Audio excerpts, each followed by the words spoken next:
देखो रिकॉर्डिंग का मैसेज कर, स्क्रीन शेयर है। हाँ मैम।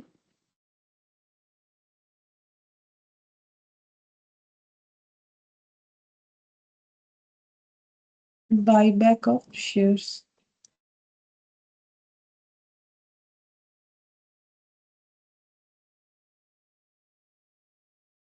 बायबैक ऑफ शेयर्स का मतलब क्या होता है? जैसे अगर हम लोग प्रेफरेंस शेयर्स का बात करें, प्रेफरेंस शेयर्स, ठीक है, तो इसका रूल्स ये होता है कि इसको हम लोग इशू करते हैं और एक स्पेसिफाइड टाइम के बाद उसे रिडीम करना पड़ता है। कब रिडीम करना पड़ता है? मतलब पे ऑफ करना पड़ता है। शेयर इशू का मतलब तो होता है पब्लिक से पैसा लेना, ठीक है, बदले में उनको हिस्सेदारी देना। डिवेंचर इशू करने का मतलब होता है पब्लिक से पैसा उधार पे लेना, बदले में इंटरेस्ट देना, ठीक है। और प्रेफरेंस शेयर में भी जो है ये ना तो लोन जैसा है ना तो हिस्सेदारी जैसा है। इसमें पब्लिक से पैसा लिया जाता है और उन्हें एक फिक्स्ड अमाउंट ऑफ डिविडेंड देने का प्रॉमिस किया जाता है और एक पर्टिकुलर टाइम तक, ठीक है। उसके बाद ये शेयर जो भी पैसा एज अ शेयर कैपिटल दिया गया वो वापस कर दिया जाता है, ठीक है। तो जब वापस करते हैं तो उसे हम लोग बोलते हैं रिडेम्पशन ऑफ प्रेफरेंस शेयर्स। और डिवेंचर का हम लोग बोलते हैं रिडेम्पशन ऑफ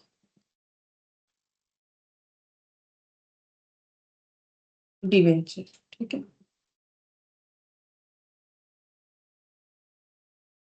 व्हेन, अब फिर बाईबैक क्या है? व्हेन द कंपनी, अब इक्विटी शेयर को जब वापस करते हैं उसका पैसा, वैसे ये करना नहीं पड़ता है। इक्विटी शेयर तो जब तक कंपनी लिक्विडेट नहीं होता है उनको वापस करने का किसी तरीके का वैसा कंडीशन नहीं होता है कि इतने समय बाद करना है। जैसे प्रेफरेंस शेयर अगर कंपनी इशू कर रही है 5 साल के लिए, तो वो इशू के वक्त ही बताना पड़ता है कि हम 5 साल के लिए इशू कर रहे हैं और 5 साल बाद वो पैसा वापस करना पड़ता है। डिवेंचर के लिए भी वैसे ही होता है, लेकिन इक्विटी शेयर के लिए वैसा नहीं होता है। लेकिन कंपनी अगर चाहे तो पब्लिक से शेयर को वापस खरीद सकती है, इक्विटी शेयर को, ठीक है। तो when the company buy back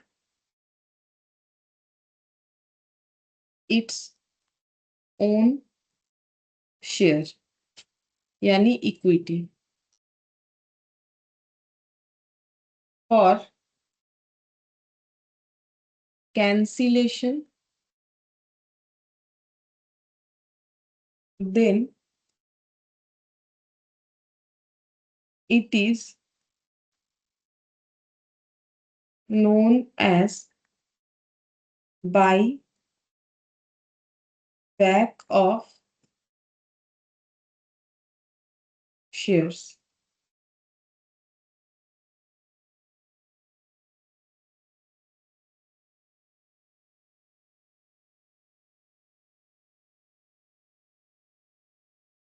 buy back of share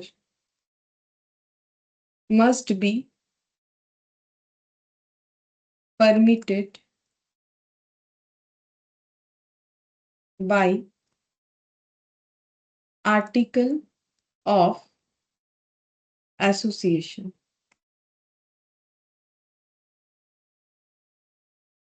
of companies। तो एओए में लिखा हुआ होना चाहिए तो ही बायबैक करना पॉसिबल होता है, अदरवाइज नहीं होता है। Only fully paid up shares buyback हो सकता है। Only fully paid up shares can be bought back, ठीक है। तो ये सब लॉ है कि भाई एओए में लिखा है कि आप बायबैक करोगे तो ही बायबैक कर सकते हो, अदरवाइज नहीं कर सकते हो, ठीक है। और बायबैक का मतलब होता है कि कंपनी जब अपना इक्विटी शेयर को कैंसिल करती है तो वो बायबैक कहलाता है। बायबैक का मतलब वापस जिनको शेयर दिया था उन्हीं से वापस से खरीदा, ठीक है। कौन सा शेयर? इक्विटी शेयर का बात हो रहा है यहाँ पर। फुल्ली पेड अप शेयर्स जो है वही हम लोग बायबैक करेंगे। ये बहुत नॉर्मल कंसेप्ट है। देखो क्यों? क्योंकि फुल्ली पेड अप शेयर्स का मतलब होता है कंपनी ने अगर एक शेयर 10 रुपए का इशू किया था और कंपनी ने उसको कॉल्ड अप कर रखा है मान लो 8 रुपीज तक, कि भाई अभी 8 रुपीज तक के कॉल्ड अप करेंगे, 2 रुपए जो है वो अनकॉल्ड रखा है, ठीक है, अनकॉल्ड रखा है। तो अब कंपनी अगर बाईबैक करेगी, तो बाईबैक जब कंपनी करती है तो कंपनी का मार्केट में जो शेयर प्राइस है, जो शेयर प्राइस चल रहा है, ठीक है, इशू किया था 10 रुपए में, ठीक है। अब जरूरी तो नहीं है कि अभी, अब मार्केट प्राइस देखो, अगर कंपनी अच्छा काम कर रही है तो इससे ज्यादा चलेगा, अगर खराब कर रही है तो इससे भी कम हो जाएगा। तो मान लो अभी इस कंपनी, ये जो शेयर है ये हो चुका है 50 रुपीज का, ठीक है। अब अगर कंपनी बाईबैक करना चाहती है तो कंपनी एक्चुअली शेयर होल्डर को बोल रही है कि मुझे शेयर वापस कर दो, मुझे बेच दो शेयर। कंपनी बोल रही है मुझसे खरीदे थे, अब मुझे ही वापस कर दो, हम पैसा दे देते हैं। तो क्या कभी भी पब्लिक 50 रुपीज से नीचे देने से बेचेगी? नहीं। क्यों बेचेगी भाई? मार्केट में अगर वो शेयर 50 रुपीज का चल रहा है और कंपनी बोलेगी हम इस शेयर को 20 रुपए में खरीदना चाहते हैं, तो पब्लिक क्यों बेचे? नहीं बेचेगा। उसका क्या प्रॉफिट है? उसका तो लॉस हो जाएगा इतना दिन होल्ड करके, वो किसी और को बेच देगा। तो हमेशा जो बाईबैक प्राइस होता है, ठीक है, बाईबैक प्राइस जो है, देखो क्वेश्चन में कुछ भी दे सकता है बट प्रैक्टिकली बाईबैक प्राइस हमेशा मार्केट प्राइस से हाई होगा, ठीक है। तो अगर कंपनी बोलेगी इसका हम 55 देंगे तो ऑब्वियसली लोग बेच देंगे, ठीक है। 50 का जो शेयर चल रहा है 55 देंगे, तो मार्केट प्राइस से हायर रेट पे जो है बाईबैक का प्राइस कंपनी रखती है, तभी कोई बेचेगा, अदरवाइज नहीं बेचेगा। अब देखो कंपनी एक शेयर पे इतना रुपए देगी बोल रही है। अब अगर वो शेयर फुल्ली कॉल्ड अप ही नहीं है तो कंपनी का तो लॉस हो जाएगा, ठीक है। वैसे ही ये 5 रुपए ज्यादा दे रही है, तो क्या ये लॉस है? देखो बाईबैक करना लॉस है ऐसा बात नहीं है, बाईबैक करने का बहुत सारा रीजन होता है तो ही कंपनी बाईबैक करती है, वो भी हम लोग देखेंगे। बट इतना समझो कि क्यों फुल्ली कॉल्ड अप शेयर को ही बाईबैक करना चाहिए, क्योंकि ऐसे ही मार्केट प्राइस से ज्यादा में ऑफर करेंगे तो कोई शेयर अपना बेचने के लिए रेडी होगा, ठीक है। तो ही बाईबैक प्रोसेस कंपनी एग्जीक्यूट कर सकती है। तो कंपनी को अपना जो अनकॉल्ड कैपिटल है वो कॉल कर लेना चाहिए, ठीक है। जब तक फुल्ली पेड अप नहीं होगा तब तक बाईबैक का क्या फायदा, क्योंकि ये 2 रुपए तो उसको मिलना चाहिए, ठीक है। मतलब कंपनी को तो ये 2 रुपए कॉल करने से ही मिलेगा, ठीक है। बाईबैक करने के पहले कंपनी अगर बाईबैक डिसाइड करती है और उसका शेयर अगर फुल्ली कॉल्ड अप नहीं है तो उसे फुल्ली कॉल्ड अप, यानी fully called up as well as paid up करवा लेना चाहिए। मतलब कॉल भी किया, पे भी किया, तभी। अगर किसी का शेयर फुल्ली पेड अप नहीं है तो उसका शेयर कंपनी बाईबैक नहीं करेगी, मतलब उससे शेयर नहीं खरीदेगी, ठीक है। फिर यहाँ पर as per section 68 only for the purpose of buyback, हम बीबी लिख रहे हैं, ठीक है। Buyback securities premium, securities premium, इसको हम आगे जाके कहीं जरूरत होगा तो A/P लिखेंगे, considered is considered as free, ठीक है। नॉर्मली सिक्योरिटीज प्रीमियम कभी भी फ्री रिजर्व नहीं होता है। फ्री रिजर्व वो होता है जिससे हम लोग डिविडेंड देते हैं। तो क्या कभी डिविडेंड सिक्योरिटीज प्रीमियम से देंगे? नहीं। डिविडेंड कहाँ से देना चाहिए? बिजनेस के डे टू डे के प्रॉफिट से। तो सिक्योरिटीज प्रीमियम कोई day to day profit earn करके हमें मिला नहीं है, ठीक है। सिक्योरिटीज प्रीमियम कब मिलता है? अगर कंपनी शेयर इश्यू कर रही है और उसका शेयर अगर पार वैल्यू से ज्यादा में लिस्टेड होता है तो प्रीमियम में, अगर प्रीमियम मतलब 10 रुपए में इश्यू करी थी बट इतना ज्यादा डिमांड हुआ, इतना ज्यादा ये हुआ कि कंपनी का शेयर जो है वो इशू प्राइस से ज्यादा में लिस्टेड हो गया, तो जितने ज्यादा में लिस्टेड होता है वही सिक्योरिटीज प्रीमियम होता है, ठीक है। तो वो कंपनी का प्रोजेक्ट अगर अच्छा रहता है, कंपनी अगर उस तरीके से मार्केट में जो है बहुत नाम कर रखी है, ठीक है, तो मतलब लोगों को लगता है कि भाई ये कंपनी का शेयर खरीदना चाहिए। बहुत ज्यादा लोग जब, क्योंकि शेयर तो लिमिटेड ही इशू होता है ना, बहुत से लोग जब शेयर खरीदना स्टार्ट करते हैं ऑटोमेटिकली उसका जो लिस्टिंग प्राइस है वो ज्यादा हो जाता है, तो ये लिस्टिंग गेन होता है सिक्योरिटीज प्रीमियम। तो अगर प्रीमियम में शेयर लिस्टेड हो गया तो ये थोड़ी ना कोई डे टू डे का, ये तो कैपिटल नेचर का प्रॉफिट है। फिर भी सेक्शन 68 लॉ का बोल रखा है कि बायबैक करते वक्त सिक्योरिटीज प्रीमियम को हम लोग फ्री रिजर्व मानेंगे, ठीक है। ये सब इसीलिए बोल दे रहे क्योंकि ये सब फॉलो करके ही हमें अपना जो है क्वेश्चन सॉल्व करना पड़ेगा, ये सारी चीजों को ध्यान में रखते हुए। अब रहा बात फिर फ्री रिजर्व में और क्या क्या आएगा, तो ये तो वैसे तो सिक्योरिटीज प्रीमियम फ्री रिजर्व नहीं है बट इस टॉपिक के लिए हम लोग फ्री रिजर्व मान रहे हैं। बाकी फ्री रिजर्व का मतलब क्या होता है? वही रिजर्व जो डिविडेंड डिस्ट्रीब्यूट के काम आता है। Reserve that can be used for the purpose of distribution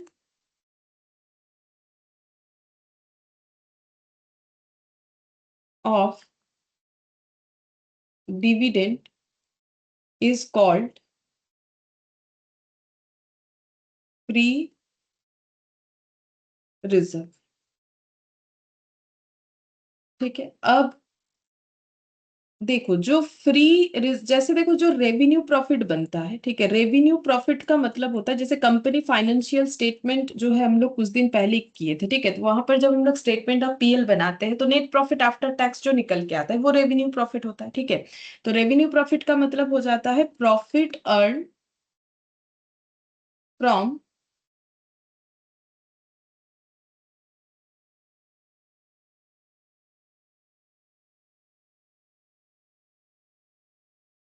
day to day activity, ठीक है।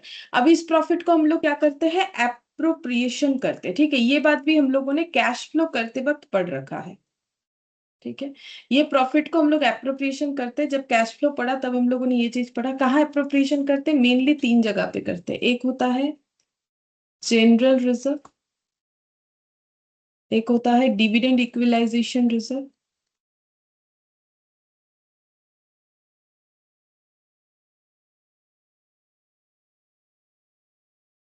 और एक होता है पीएल अकाउंट। ये चीज जब हम कैश फ्लो का इनडायरेक्ट मेथड करवाए थे तब ये चीज ऑलरेडी मेरा बोला हुआ है। इसमें से मैक्सिमम चीजें हम लोग जानते हैं, ठीक है। जैसे कि फ्री रिजर्व हो गया, और ये जो है कि रेवेन्यू प्रॉफिट क्या होता है, ठीक है, लेकिन इसमें भी जरूरत है तो हम एक बार फिर से इसीलिए मुझे रिपीट करना पड़ रहा है, ठीक है।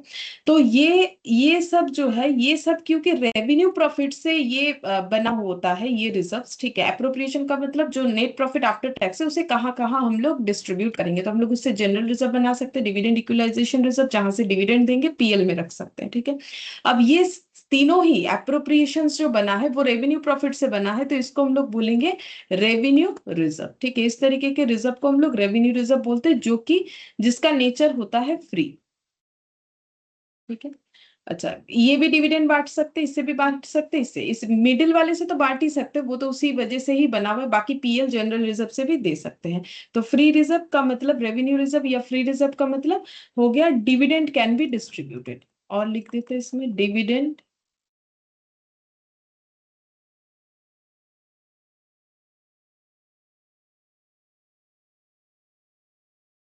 कैन बी डिस्ट्रीब्यूटेड, ठीक है। अच्छा, नॉट फ्री रिजर्व क्या होता है,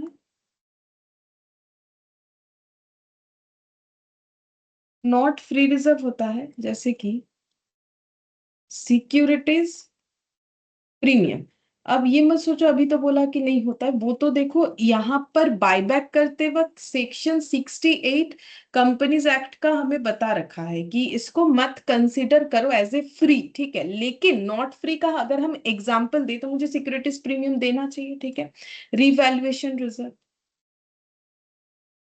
ये सब जो है ये सब कोई डे टू डे के बिजनेस के प्रॉफिट से अर्न नहीं होता है। सिक्योरिटीज प्रीमियम तो बताया कैसे होता है। रिवैल्यूएशन रिजर्व क्या होता है, जैसे हम लोग अपने एसेट को हम लोगों ने अपवर्ड रिवैल्यूएशन कर दिया, ठीक है, तो फिर उससे जो प्रॉफिट जनरेट हुआ वो रिवैल्यूएशन प्रॉफिट बोल के आता है। तो ये कोई बिजनेस का प्रॉफिट थोड़ी है, तो इस ये प्रॉफिट का नेचर है कैपिटल रिजर्व, ठीक है। ये कैपिटल रिजर्व हो जाएगा। अच्छा, अब बाईबैक हम लोग कैसे कर सकते हैं, बाईबैक कहाँ कहाँ से किया जा सकता है।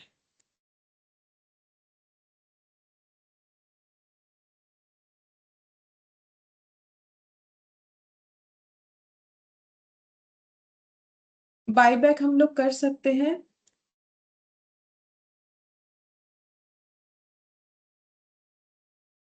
ओपन मार्केट से,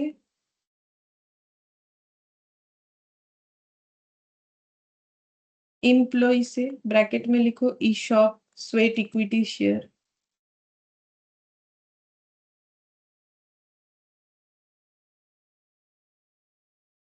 from share holders,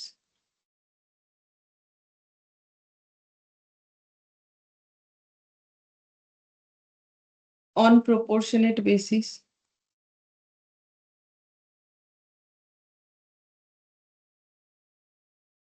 exit root. मतलब बताते हैं क्या होता है। ओपन मार्केट से मतलब जैसे कंपनी स्टॉक एक्सचेंज के थ्रू से कर सकती है, मतलब ओपन मार्केट में कंपनी ने पहले डिक्लेयर कर दिया, ठीक है, कि हम बायबैक करना चाहते हैं। फिर उसके बाद कंपनी क्या क्या मेथड्स फॉलो कर सकती है जैसे ओपन मार्केट से, तो ओपन मार्केट का मतलब हो जाता है स्टॉक एक्सचेंज के थ्रू से ही कंपनी शेयर्स को परचेज करेगी। जैसे हम लोग एज अ शेयर होल्डर, जैसे हम किसी कंपनी का शेयर होल्डर बनना चाहते हैं तो स्टॉक एक्सचेंज के थ्रू से ही तो शेयर खरीदते हैं, वैसे कंपनी भी स्टॉक एक्सचेंज के थ्रू से जैसे रोज सेल परचेज होता है ना, तो वो खरीद सकती है, ठीक है। तो ओपन मार्केट का मतलब ये हो जाएगा फ्रॉम स्टॉक एक्सचेंज के थ्रू से जब खरीदेगी, ठीक है, इसको बोलते हैं ओपन मार्केट। अच्छा, अब इम्प्लॉयज का मतलब हो गया कि कंपनी अपने इम्प्लॉयज को ईशॉप, ठीक है, employee stock option plan, sweat equity share, इस तरीके का अलग अलग शेयर्स, जैसे ईशॉप भी इक्विटी शेयर ही होता है, ठीक है। तो ये इतना समझो, देखो अभी ईशॉप या स्वेट इक्विटी के बारे में अभी हम डिटेल्स नहीं बता सकते, ठीक है, अभी बताएंगे तो फिर बाईबैक से टॉपिक हट जाएगा। तो एम्प्लॉय को कंपनी क्या करती है, अलग अलग टाइप का शेयर इशू करती है। जैसे वो कंपनी में अपना पसीना बहाते हैं तो उनको एक स्पेशल शेयर दिया जाता है जिसको बोलते हैं स्वेट इक्विटी शेयर। अब ये स्पेशली मान के चलो कि स्पेशल शेयर एम्प्लॉय को ही मिलता है। अब ये कैसा होता है, इसका क्या एक्टिविटी है, क्या नेचर है, वो तो अगर ये टॉपिक रहता है तो हम करवाते हैं, ठीक है। अब रहा ईशॉप, ईशॉप का बात भी हो गया कि एम्प्लॉय को ऑप्शंस दिया जाता है। हम एक छोटा सा एक लाइन में बता सकते हैं कि कंपनी कभी नहीं चाहती कि अपना उसका एम्प्लॉय उसे छोड़ के चला जाए। क्यों? क्योंकि देखो, इम्प्लॉय टर्नओवर होने से कंपनी को बहुत लॉस होता है। कंपनी पहले एक इम्प्लॉय को हायर करता है, उसका एक खर्चा होता है, फिर उसे ट्रेनिंग देता है, उसका खर्चा होता है। ऐसा थोड़ी है कि इम्प्लॉय आते साथ सारा काम सीख जाता है, कभी नहीं होता है, ठीक है। क्योंकि हर एक कंपनी का अपना मतलब इसलिए बोलते हैं ना, फ्रेशर्स को लेने में कंपनी पैसा कम देती, क्यों देती, क्योंकि उसके ऊपर कंपनी का खर्चा है। अगर कोई फ्रेशर्स नहीं है तो फिर भी उसके पास एक नॉलेज होता है कि भाई मैंने इस कंपनी में काम करके आया, एटलीस्ट वो इन्वायरमेंट तो उसे पता होता है ना। तो इसीलिए फ्रेशर्स का जो सैलरी है वो कम होता है कंपेयर टू एक्सपीरियंस, ठीक है। तो जो भी हो, तो कंपनी नहीं चाहती कि उसका एम्प्लॉय उसे छोड़ के जाए, तो कंपनी उसे क्या करती है, ऑफर दे देती है कि भाई देखो मेरा ये शेयर इतना अच्छा चल रहा है, अगर आप मेरे साथ अगले 5 साल तक जुड़े हुए रहोगे तो आपको ये शेयर, मेरा कंपनी का जो शेयर है, कल मार्केट में चाहे जितने भी महंगा रेट में चल रहा हो, हम आपको इस रेट पे दे देंगे, ऐसा बोल देती है कंपनी, ठीक है। मतलब 4 साल बाद जो शेयर देगी उसका रेट अगर मान लो 4 साल बाद 400 रुपए भी हो गया, कंपनी ने अगर बोल रखा है कि 10 रुपए में देंगे, तो कंपनी 10 रुपए में ही दे देती है, ठीक है। बात ये है। तो वो होता है कम, तो इम्प्लॉय को उसमें बेनिफिट मिलता है, बट उसमें कोई जरूरी नहीं है कि भाई लेना ही पड़ेगा, मतलब ऐसा कोई कंपनी दबाव नहीं देती, ऑप्शन होता है, इसीलिए बोलते हैं ESOP, employee stock option plan, ठीक है। तो कंपनी अपने इम्प्लॉय लोगों को भी बोल सकती है कि भाई शेयर बेचोगे, ठीक है, मुझे खरीदना है, बाय बैक, ठीक है। अच्छा, अब इसके बाद नेक्स्ट देखो यहाँ पर शेयर होल्डर्स, तो कोई पर्टिकुलर शेयर होल्डर से भी कंपनी अगर चाहे तो अपना शेयर जो है खरीद सकती है, ठीक है, बायबैक करवा सकती है, मतलब अपना शेयर खुद खरीद सकती है, तो दैट इज कॉल्ड बायबैक हो गया। और प्रोपोर्शनेट बेसिस का मतलब हो जाता है, देखो प्रोपोर्शनेट बेसिस का मतलब होता है कि कंपनी ऑफर कर सकती है अपने शेयर होल्डर को, ठीक है। अब सबको लिए ऐसा जरूरी नहीं है, तो प्रोपोर्शनेट बेसिस पे जो है कंपनी जो है बायबैक कर सकती है। एक मिनट रुको तो।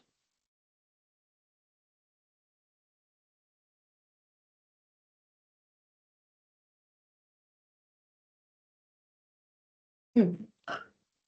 अच्छा, प्रोपोर्शनेट बेसिस और ब्रैकेट में मैंने जो लिखा है एग्जिट रूट, ये इसमें भी क्या होता है, देखो एग्जिट रूट का मतलब ये होता है कि जैसे मान लो कोई शेयर होल्डर अपना शेयर बेचना चाहते हैं, तो कंपनी बोलती है किसी और इन्वेस्टर को मत बेचो, मुझे ही बेच दो, मतलब वो शेयर बेच के निकल जाना चाहते हैं, इसीलिए इसको बोलते हैं एग्जिट रूट, ठीक है, बेच के निकल जाना चाहता है। तो फिर कंपनी उसे बोलती है कि एक काम करो, किसी और को क्यों बेचोगे, मुझे ही बेच दो, ठीक है। फिर कंपनी ने उसे बोल दिया कि भाई शेयर बेचो, अब वो जितना बेचना चाहे, ठीक है, तो वो होता है प्रोपोर्शनेट बेसिस। मतलब ये सभी को कंपनी ऑफर देती है, मतलब एक्चुअली क्या होता है, कोई सिलेक्टिव बेसिस पे नहीं, जैसे फ्रॉम शेयर होल्डर मतलब कोई पर्टिकुलर शेयर होल्डर से खरीदना, और प्रोपोर्शनेट बेसिस का मतलब हो जाता है कि प्रोपोर्शनेटली कुछ नंबर ऑफ शेयर होल्डर्स को बोल देती है, सिलेक्टिवली नहीं बोलती है, ठीक है। और एग्जिट रूट का मतलब वही है, अगर आप बेच के निकलना चाह रहे हो, आप जो भी लोग बेच के निकलना चाह रहे हो, मुझे बेच दो, कंपनी ऐसा बोलती है, ठीक है। तो ये कुछ हो गया मेथड्स ऑफ बाईबैक। अब नेक्स्ट हम लोग पढ़ेंगे advantages of buyback.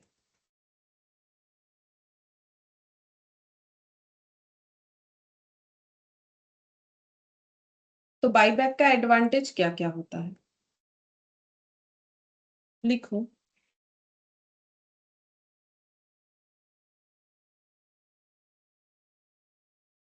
Increase in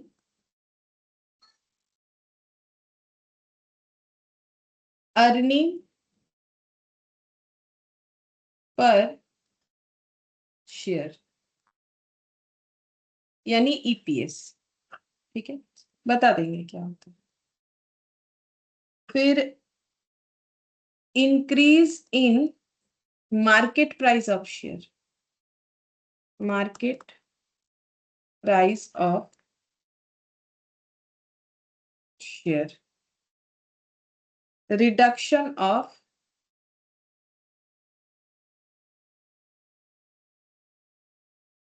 future liability by payment of surplus cash. ठीक है, तो इंक्रीज इन ईपीएस जो मैंने लिखा है ये कैसे पॉसिबल होता है? देखो सीधा बात है, मान लो कंपनी पहले प्रॉफिट कमा रही थी 100 रुपए और उसका जो नंबर ऑफ इक्विटी शेयर था वो मान लो था 10, total 10 number of equity shares था। ठीक है, इसके पास एक एग्जांपल दे रहा है, कंपनी का प्रॉफिट आफ्टर टैक्स था इतना, तो फिर एक एक शेयर्स पे कितना डिविडेंड होता? 10 रुपए करके हो रहा था। ठीक है, अब जैसे ही बाईबैक होगा प्रॉफिट में तो कोई चेंजेस नहीं आएगा, क्योंकि देखो प्रॉफिट बढ़ता है अगर हम लोग कुछ इन्वेस्टमेंट करते हैं बिजनेस में, कैपिटल और इंट्रोड्यूस करते हैं, बट यहाँ तो कैपिटल बल्कि कम हो रहा है, तो प्रॉफिट में तो कोई चेंजेस नहीं आएगा। और बल्कि नंबर ऑफ इक्विटी शेयर्स जो है वो कम हो सकता है। मान लो अब बाईबैक के बाद मान लो हम लोगों ने 2 शेयर्स बाईबैक कर दिया, या फिर मान लो 4 शेयर्स बाईबैक कर दिए। ठीक है, मतलब हम यहाँ पॉइंट नहीं लाना चाहते, चलो पॉइंट आएगा तो आएगा। चलो मैंने 2 शेयर्स बाईबैक कर दिया तो 8 नंबर ऑफ शेयर्स है। ठीक है, तो नंबर ऑफ शेयर्स 8 है, तो 8 से डिवाइड करने से जितना आएगा उतना हो जाएगा। कितना हो जाएगा? 12.6 या ऐसा कुछ आ रहा है। तो देखो ईपीएस, अर्निंग पर शेयर, एक एक शेयर पे अर्निंग जो है शेयर होल्डर का बढ़ जाता है। ठीक है, तो ये एडवांटेज होता है बाईबैक का। फिर और एक चीज भी होता है, रिटर्न जो है इक्विटी पे वो भी बढ़ जाता है। मतलब जैसे कंपनी का मतलब कंपनी ने जो ईपीएस बताया कि भाई इतना करके ईपीएस, रिटर्न ऑन इक्विटी क्यों बढ़ जाता है? देखो शेयर होल्डर्स का फंड रिड्यूस हो जाता है। ठीक है, तो रिटर्न का जो रेशियो है वो भी बढ़ जाएगा, आरओई, रिटर्न ऑन इक्विटी, वो भी तो बढ़ जाएगा ना, क्योंकि नीचे का जो अमाउंट है, मतलब ये फॉर्मूला जो होता है रिटर्न ऑन इक्विटी का, मतलब यहाँ पर क्या हो जाता है, जितना प्रॉफिट हुआ, ठीक है, डिवाइडेड बाय जितना कैपिटल लगा के हुआ। ठीक है, ऐसे मान लो 10 रुपए कमाया 100 रुपए लगा के, ठीक है, तो फिर यहाँ पर हो जाता है 10%। और अगर हम बोलेंगे 10 रुपए कमाया 80 रुपीज लगा के, ठीक है, या फिर मान लो 50 रुपीज लगा के, सिंपल करने के लिए, तो फिर यहाँ पर हो जाएगा 20%। बढ़ गया ना आरओई। तो आरओई कैसे निकालते हैं कि रिटर्न ऑन इक्विटी। ठीक है, रिटर्न ऑन इक्विटी, तो इक्विटी शेयर कैपिटल मेरा बाईबैक करने से कम होगा, होगा, और रिटर्न मेरा एज इट इज रहेगा, तो फिर मेरा रिटर्न ऑन इक्विटी भी बढ़ जाएगा। तो वो पॉइंट भी चाहो तो यहाँ पर एड ऑन कर सकते हो, increase in ROE, increase in ROE, जो कि लगभग ईपीएस कंसेप्ट के साथ ही मिलता जुलता हो गया पॉइंट। ठीक है, तो ये समझा दिया। फिर नेक्स्ट यहाँ पर मैंने लिखा है इंक्रीज इन मार्केट प्राइस। ठीक है, मार्केट प्राइस क्यों बढ़ता है? क्योंकि शेयर का सप्लाई मार्केट में कम हो जाता है, क्योंकि अगर कंपनी अपना शेयर बाईबैक कर लेगी तो जो सप्लाई था, पहले कंपनी ने बाईबैक नहीं किया था, तो नंबर ऑफ शेयर्स जो मार्केट में सप्लाई हो रहे थे वो ज्यादा थे। ठीक है, जैसे ही बाईबैक हो गया नंबर ऑफ शेयर सप्लाई कम हो गया, तो डिमांड जो है वो ऑटोमेटिकली, मतलब जो चीज कम होता है उसका डिमांड बढ़ जाता है ना, वैसे ही। ठीक है, तो इंक्रीज इन मार्केट प्राइस इसीलिए होता है क्योंकि सप्लाई जो शेयर का है वो रिड्यूस्ड हो जाता है और मार्केट में डिमांड इंक्रीज हो जाता है। ठीक है, तो फिर ऑटोमेटिकली मार्केट प्राइस बढ़ जाए। जो चीज का मार्केट में डिमांड जो है सप्लाई कम हो जाएगा उसका डिमांड ऑटोमेटिकली बढ़ जाता है। ये तो नॉर्मल इकोनॉमिक्स हो गया। ठीक है, फिर नेक्स्ट लिखा है मैंने reduction of future liability by payment of surplus cash. देखो कंपनी के पास, अगर देखो कंपनी को बाईबैक करने के लिए पैसे का बहुत जरूरत होता है, मतलब फंड होना चाहिए उसके पास, ठीक है, कि और या फिर प्रॉफिट होना चाहिए, कैश होना चाहिए, कुछ भी तो होना चाहिए। देखो प्रॉफिट एक्स्ट्रा है, सरप्लस कैश है, तो ही वो बायबैक कर सकता है। कैसे, क्यों क्यों चाहिए सरप्लस कैश? क्योंकि अभी मैंने थोड़ी देर पहले बताया था कि कंपनी जब बायबैक करती है तो मार्केट में ऑन दैट मोमेंट शेयर का जो रेट चल रहा है उससे ज्यादा में ऑफर करती है, तभी कोई बेचेगा, ठीक है, चाहे वो उसका एम्प्लॉय हो, चाहे वो शेयर होल्डर हो, चाहे कोई भी हो, ठीक है। तो मतलब पर्टिकुलर शेयर होल्डर हो या एग्जिट रूट से जाने वाला शेयर होल्डर, जो भी हो, ठीक है।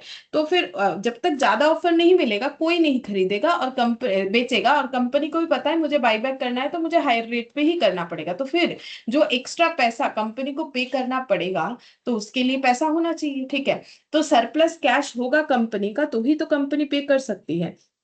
तो कंपनी क्या कर सकती है, अपना जो सरप्लस कैश है इस तरीके से उसे यूटिलाइज कर सकती है, ठीक है, बायबैक करके। इस बाईबैक में सरप्लस कैश का इफेक्टिव यूज हो जाता है। और इससे और एक चीज भी होता है, अच्छा ये पॉइंट भी बता देते हैं, ये वाला वो बोलते बोलते ये वाला छूट गया, reduction of future liability by pay, मतलब future liability in the sense हो गया कि देखो इक्विटी शेयर्स जितने सारे, वैसे तो इनको कभी पे नहीं करना पड़ता, अगर बिजनेस बंद हो गया तो बात अलग है, लेकिन है तो कैपिटल, कैपिटल लाइबिलिटी होता है, अगर हम अपना कैपिटल कम करवा दे रहे हैं तो मेरा लाइबिलिटी ऑटोमेटिकली कम हो जाएगा, ठीक है। और इंक्रीज हो जाता है प्रोमोटर्स होल्डिंग, मार्केट से अगर शेयर उठा लेगी कंपनी, ठीक है, मतलब कम कर देती है, तो प्रोमोटर्स होल्डिंग ऑटोमेटिकली बढ़ जाएगा, मार्केट में नंबर ऑफ शेयर्स जो घूम रहे, मतलब जो चल रहा है वो ऑटोमेटिकली कम हो जाएगा, पब्लिक के पास उतने शेयर्स नहीं रहेंगे, कंपनी अगर खुद खरीद लेगी तो शेयर पब्लिक से कंपनी के पास आ जाएगा, प्रोमोटर का होल्डिंग बढ़ जाएगा, और इससे क्या होगा, टेक ओवर होने का चांसेस जो है वो कम हो जाता है, ठीक है।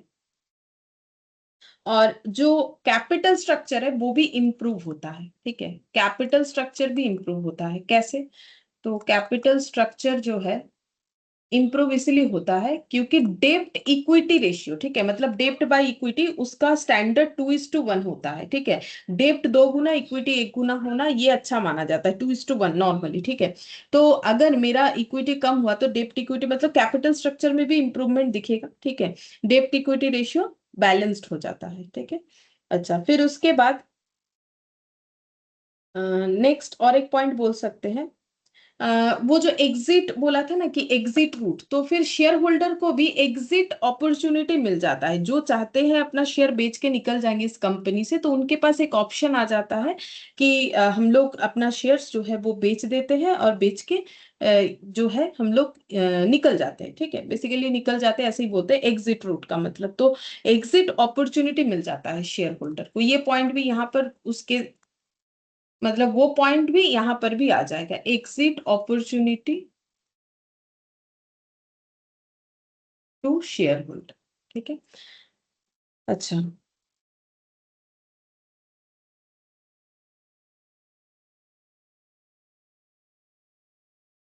ठीक है, बस इतना मुझे लगता है काफी है हमारे जानकारी के लिए। अच्छा, अब बाईबैक कैसे किया जाता है, buyback can be done from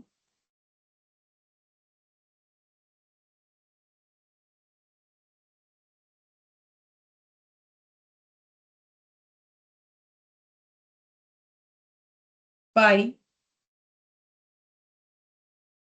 fresh issue of other securities if equity share are buyback, then fresh issue will be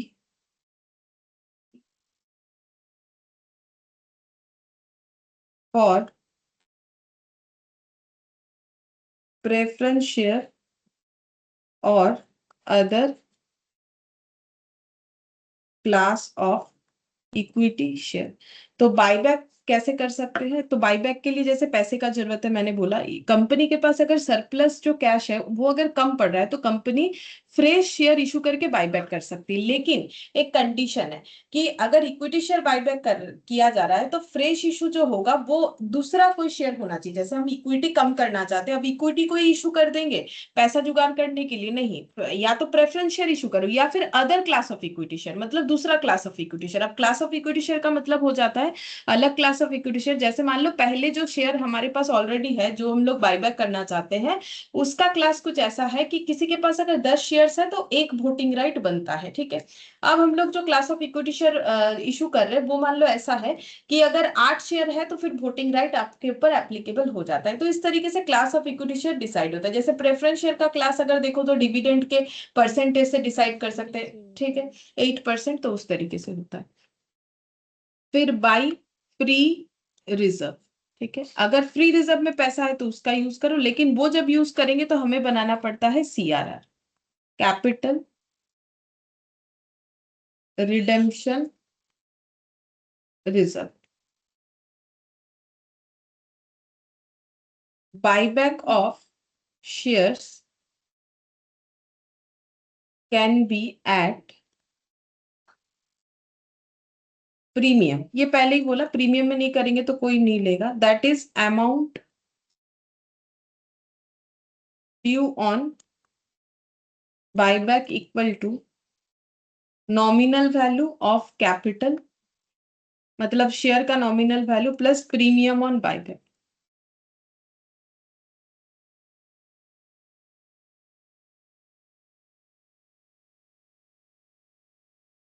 फिर D point for return of such premium on buyback we can use securities premium, ये पहले भी मैंने लिखा है। तो securities premium का यहाँ यूज होगा फ्री रिजर्व मानते हुए, और कहाँ यूज होगा, मेनली यूज होगा जो प्रीमियम हमें पे करना पड़ेगा, मतलब कंपनी को जो प्रीमियम पे करना पड़ेगा। जैसे मैंने थोड़े देर पहले एग्जांपल दिया था, मार्केट में शेयर चल रहा है 50 रुपीज का, कंपनी 55 का बाईबैक ऑफर कर रही है, तो 5 रुपीज का जो एक्स्ट्रा देना पड़ रहा है प्रीमियम, उसका तो कंपनी का लॉस है, वो लॉस को राइट ऑफ करने के लिए कंपनी अपना सिक्योरिटीज प्रीमियम का यूज करेगी। Securities premium account debit to premium on buy back, to premium on buy back, ठीक है, मैंने इस तरीके से लिख दिया। अच्छा, अब बाई बैक करने का क्या क्या मेथड्स होता है। मेथड 1, ठीक है, तो फ्री रिजर्व में जो अमाउंट है उसको हम लोग ट्रांसफर कर सकते हैं CRR में, और कितना ट्रांसफर करना चाहिए, nominal value of shares by back, ठीक है। तो ये कुछ कुछ वो प्रेफरेंस शेयर के तरह ही है, जिनका प्रेफरेंस शेयर है जिनको मैंने करवाया है, ठीक है, सबका नहीं होता है, ठीक है, जिसका जब होता है तो हम तभी करवाते हैं। तो ये देखो फ्री रिजर्व जो है वो CRR में ट्रांसफर, तो nominal value of shares by back, ठीक है। और जिनका नहीं है उनका पहले हुआ है, ठीक है, इसीलिए जैसे किसी किसी का फाउंडेशन में है तो हम वहां करवाते हैं, जिसका इंटर में है वहां करवाते हैं। तो जिनका नहीं करवाया है उन्होंने फाउंडेशन में किया हुआ है, याद करके देखना, ठीक है, कि प्रेफरेंस शेयर्स डिवेंचर ये सब। तो nominal value of shares buyback ये ट्रांसफर होना चाहिए। अच्छा, अब जैसे कि हम लोग इस चीज को एक एग्जांपल से समझते हैं।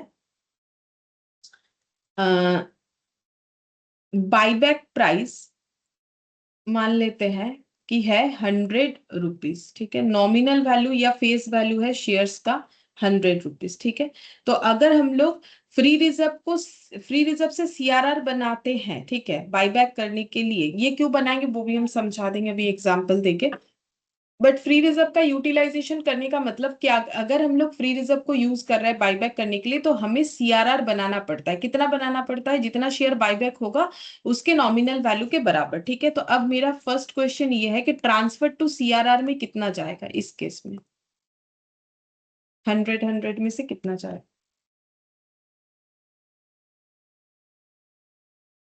प्रेफरेंस शेयर बाईबैक जिन्होंने किया है रिसेंटली उनको तो बताना ही चाहिए, और जिन्होंने फाउंडेशन में किया है भूल गए हो फिर भी बताना चाहिए।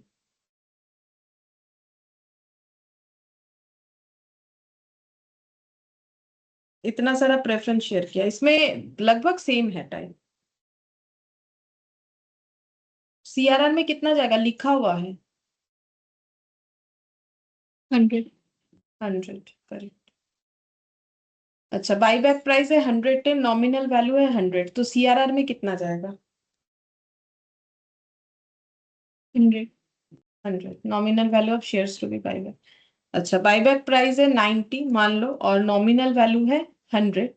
ऐसा होता नहीं, नॉर्मली बायबैक का प्राइस ज्यादा ही होना चाहिए, हम एक एग्जांपल जस्ट दे रहे हैं, ठीक है। तो फिर ट्रांसफर टू सीआरआर कितना होगा? 100। हाँ, ट्रांसफर टू सीआरआर हम लोग का हो जाएगा 100। अच्छा, और अगर 80 है, और छोड़ो 80 से क्या करें, 80 करेंगे तो 90 जैसा ही हो गया, छोड़ो, मतलब सेम बात है, ठीक है। तो इतना होना चाहिए ट्रांसफर। अच्छा, अब नेक्स्ट देखो, ये तो हम लोगों ने देखा कि सीआरआर में जो ट्रांसफर होगा, nominal value of shares to be buyback, ये होना चाहिए, ठीक है। अच्छा, अब हम लोग यहाँ पर ये सीआरआर क्यों बनेगा वो समझ लेते हैं, ठीक है। सीआरआर क्यों बनना चाहिए, तो ऐसे करके मैंने प्रेफरेंस शेयर में भी सिखा रखा है, ठीक है। तो ये देखो बैलेंस शीट, यहाँ पर सन्ड्री एसेट्स, ठीक है, ये एसेट्स लिख दिया मैंने, ये मान लो है 30, और शेयर कैपिटल है 10, पीएल है 10, और क्रेडिटर यानी आउटसाइडर लाइबिलिटी ये है 10। तो टोटल इधर हो गया मेरा 30, टोटल इधर हो गया मेरा 30, ठीक है। अब मुझे ये पता करना है कि मेरा क्रेडिटर कितना सिक्योर है, ठीक है। वो हम कैसे पता कर सकते हैं, तो देखो, कंपनी अपना प्रॉफिट का यूज मेनली कहाँ करेगी, तो ऑब्वियसली कंपनी अपना प्रॉफिट का यूज डिविडेंड देने के लिए करेगी, ठीक है। तो अगर कंपनी कितना डिविडेंड दे सकती है, अगर कंपनी डिविडेंड देना चाहे, अगर उसके पास 10 पीएल में 10 है, तो कितना मैक्सिमम डिविडेंड दे सकती है? डिविडेंड देने के लिए 10 ही दे सकती है, ठीक है। तो अगर कंपनी 10 पीएल का यूज करेगी डिविडेंड देने के लिए, तो उसका एसेट साइड कितने से कम हो जाएगा? अगर मेरा इधर 10 रुपए से कम होगा, तो एसेट साइड भी कितने से कम होगा? एसेट यूटिलाइजेशन कितना होगा? कैश का तो यूटिलाइजेशन करना पड़ेगा। एंट्री क्या होता है? हाँ, तो 30 - 10 इधर कितना हो जाएगा? 10। जैसे डिविडेंड पे करने से कंपनी एंट्री क्या करती है, बोलो? डिविडेंड पे करने से डिविडेंड अकाउंट डेबिट टू 30 - 10 20। हाँ, डिविडेंड, हाँ, एंट्री भी एक बार बताओ, dividend account debit to cash. Cash या बैंक? बैंक होगा कंपनी के केस में, हमेशा बैंक होगा, ठीक है। अच्छा, तो फिर अब अगर कंपनी अपना ये पीएल का यूटिलाइजेशन कर सकती है, तो कंपनी का इधर जो एसेट्स है वो कम हो जाएगा, ठीक है। अच्छा, तो अब इस केस में क्रेडिटर कितना टाइम प्रोटेक्टेड है, ठीक है। प्रोटेक्शन ऑफ क्रेडिटर कितना होगा, तो प्रोटेक्शन ऑफ क्रेडिटर या आउटसाइडर लाइबिलिटी जो भी बोलो, मैंने यहाँ क्रेडिटर लिख दिया, वो कितना होगा? तो क्रेडिटर को मुझे देना है कितना? 10 लाख, ठीक है। और मेरे पास अवेलेबल एसेट्स कितना रहा? 20 लाख। 20 लाख, ठीक है। अवेलेबल एसेट मेरा 20 लाख रहा, तो मुझे अगर किसी को 10 लाख देना है और मेरे पास 20 लाख है, तो वो कितने टाइम प्रोटेक्टेड है मेरे पास? 2 टाइम, 2 टाइम्स सिक्योर है, ठीक है। अब रूल्स ये है कि बाईबैक कर रहे हो करो, कोई बात नहीं है, लेकिन बाईबैक करते हुए हम लोग क्रेडिटर के प्रोटेक्शन को कम नहीं कर सकते हैं, ठीक है। तो क्रेडिटर का प्रोटेक्शन कैसे कम हो जाएगा, समझो कैसे कम हो जाएगा। अगर हम लोग बाईबैक कर रहे हैं, तो वही सेम एग्जांपल, सन्ड्री एसेट्स 30, ठीक है, शेयर कैपिटल 10, पीएल 10, क्रेडिटर 10, तो यहाँ पर हो गया 30 और यहाँ पर हो गया 30, ठीक है। अच्छा, अब अगर हम लोग मान लो बाईबैक करना चाहते हैं, ये सब इन लैख में है, ठीक है। हम लोग बाईबैक करना चाहते हैं 2 लाख शेयर कैपिटल, ठीक है। मान लो हम लोग बाईबैक करना चाहते हैं 2 लाख शेयर कैपिटल। तो बाईबैक करने का मतलब मैंने अभी क्या बोला, शेयर होल्डर से अपना शेयर परचेस करना, ठीक है। तो एंट्री क्या होगा अगर बाईबैक करेंगे, तो शेयर कैपिटल कम होगा, शेयर कैपिटल क्रेडिट होता है, डेबिट हो जाएगा, equity share capital account debit. और उनको जो पैसा दे देंगे तो टू बैंक, जैसे शेयर इश्यू करने से पैसा आता है, तो bank to equity share capital, तो रिवर्स एंट्री, ठीक है। तो हम बोल रहे हैं हम लोग 2 लाख का बाय बैक करेंगे। तो फिर मुझे एक चीज बोलो कि शेयर कैपिटल कितने से कम हो जाएगा फिर? शेयर कैपिटल कितने से कम हो जाएगा, यहाँ पर ही करके दिखाएंगे। जल्दी बोलो, जल्दी बोलो, यहाँ सब दिख रहा है, बोलो। 2 लाख से। 2 लाख से कम हो जाएगा, ठीक है। तो यहाँ पर कितना आ जाएगा? 8 लाख। और एसिड कितने से कम होगा? 2 लाख से, तो यहाँ पर कितना आ जाएगा? 28 लाख। तो इधर 28 लाख आया, इधर भी देखो 28 लाख आ गया, मतलब टोटल अगर देखोगे इधर भी 28 लाख आ गया, इधर भी। अब क्रेडिटर का प्रोटेक्शन चेक करो, प्रोटेक्शन ऑफ क्रेडिटर, देखो क्रेडिटर कितने टाइम प्रोटेक्टेड है। तो क्रेडिटर को मुझे कितना देना है? 10 लाख देना है, मेरे पास अवेलेबल अमाउंट कितना है? 28 लाख। तो 28 लाख बाई 10, तो कितने टाइम प्रोटेक्टेड हो जाएगा? 2.8 2.8 हो गया 1.8 2.8 नहीं ये गलत लिखा है क्या मैंने, ये 28 लाख लिखा है। ओ अच्छा हाँ, और इसमें डिविडेंड वाला भी पॉइंट लगाएंगे। डिविडेंड मैम कंपनी ऐसा कितना, पहले कुछ करवाए हैं ना? हाँ इतना बार बोला तो प्रेफरेंस शेयर, अभी तो कितने बार बोला मैंने? नहीं, ये वाला ऐसे कि हाँ वही तो बोला प्रोटेक्शन ऑफ कि ये क्रेडिटर पूरा, वाला। हाँ यही तो बोला कि अभी हम जो करवाएंगे, जिनका प्रेफरेंस शेयर कुछ दिन पहले मेरे पास किया था सेम वैसा टाइप है, बस बायबैक का एंट्री अलग होगा, और जिन्होंने पहले जिनका फाउंडेशन में कर कर रखा है वही है सेम, इसीलिए तो मैंने बोला अच्छा अच्छा बोलो, बोलना चाहिए तुम लोग को, यहाँ पूछा इसीलिए तो पूछा, ये आंसर आना चाहिए बिकॉज ये ऑलरेडी किया हुआ है, अभी तो इतने बार अच्छा बोला। अच्छा। देखो डिविडेंड जो है हम लोग का 10 लाख है, इसमें से कंपनी कितना डिविडेंड दे सकती है, 10 लाख, अगर 10 लाख डिविडेंड देगी तो एसेट कितने से कम होगा, 28 माइनस 10, ठीक है, ये डिविडेंड वाला पॉइंट भी यहाँ पर लेना पड़ेगा, तो 18 लाख, तो यहाँ से और कितना कम हो सकता है, -10, ठीक है, तो ये कितना आ सकता है 18, इसको हम लोग 18 करेंगे,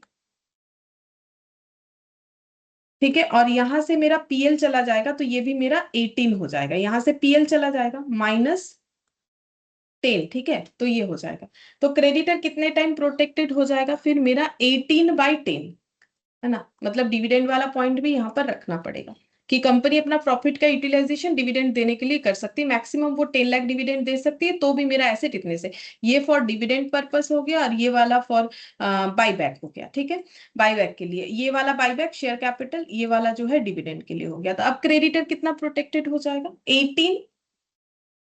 18 लाख का एसेट है मेरे पास और क्रेडिटर है 10, तो फिर प्रोटेक्शन हो गया 1.8 टाइम्स, ठीक है, 1.8 टाइम्स सिक्योर है, जो कि नहीं कर सकते हम लोग, ये अलाउड नहीं है, हम लोग अपने इक्विटी शेयर होल्डर, मतलब हम लोग अपना बायबैक का प्रोसेस फॉलो करने के लिए अपने क्रेडिटर को कभी भी हम लोग नहीं कर सकते, तो क्या सीआरआर बना के क्रेडिटर का प्रोटेक्शन एज इट इज रह सकता है, बिल्कुल रह सकता है, सीआरआर बना के क्रेडिटर का प्रोटेक्शन एज इट इज रह सकता है, जैसे यहाँ सन्ड्री एसेट्स, ठीक है, यहाँ पर लिख दिया शेयर कैपिटल पीएल क्रेडिटर,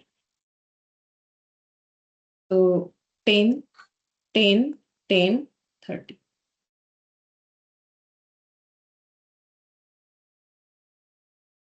अच्छा अब यहाँ पर देखो कैसे होगा कि अगर हम लोग बाईबैक कर रहे हैं और हम लोग सीआरआर बना रहे हैं, ठीक है, तो बाईबैक जैसे मान लो हम 2 लाख का बाईबैक करना चाहते हैं, तो मेरा एसेट 2 लाख से कम होकर इधर 28 लाख हो जाएगा, और अगर हम बाईबैक करेंगे तो मेरा यहाँ पर शेयर कैपिटल 2 से कम होकर यहाँ पर 8 लाख हो जाएगा, और इधर से मेरा सीआरआर बनेगा, ठीक है, यहाँ पर मेरा क्या बनेगा सीआरआर, वो कहाँ से बनेगा, पीएल से ट्रांसफर होके सीआरआर बनेगा जो कि 2 लाख का हो जाएगा, तो मेरा यहाँ पर प्रॉफिट से, क्योंकि सीआरआर बनाने के लिए फ्री रिजर्व का यूज करना पड़ेगा, तो ये 8 हो जाएगा, ठीक है, ये 8 हो जाएगा, और सीआरआर यहाँ पर 2 आ जाएगा, ठीक है, क्योंकि हम लोग प्रॉफिट से निकाल के जो है सीआरआर बना रहे हैं, तो जितना सीआरआर कितना बनेगा, nominal value of shares buyback, तो अगर हम बायबैक कर रहे हैं, बाईबैक कर रहे हैं अगर हम लोग 2 लाख का, तो फिर मेरा सीआरआर भी 2 लाख का बनेगा, तो फिर मेरा एंट्री क्या हो जाएगा, पीएल टू सीआरआर, मतलब सीधा बात है पीएल से उतना अमाउंट निकाल लो जितने का सीआरआर बनाना चाहते हो और उतने का सीआरआर बन जाएगा, ठीक है,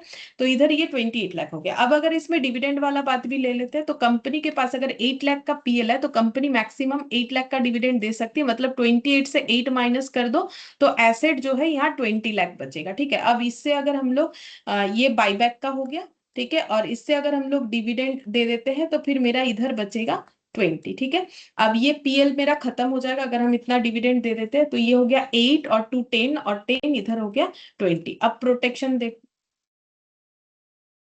प्रोटेक्शन ऑफ क्रेडिटर कितना होगा, तो मेरे पास एसेट है 20 और क्रेडिटर है 10, तो मेरा 2 टाइम्स ही क्रेडिटर जो है प्रोटेक्टेड रहा, इसीलिए सीआरआर बनाना जरूरी होता है, ये सेम चीज हम प्रेफरेंस शेयर में भी बोलते हैं क्योंकि वहां भी होता है, तो मैंने इसीलिए बोला कि मुझे फिर से वही चीज रिपीट करना पड़ेगा, यहाँ है तो हम बता रहे हैं, ठीक है, तो सीआरआर इस वजह से यहाँ पर बनेगा, तो ये हो गया क्यों हम लोग सीआरआर बनाते हैं, इसका कंसेप्ट हो गया। ठीक है।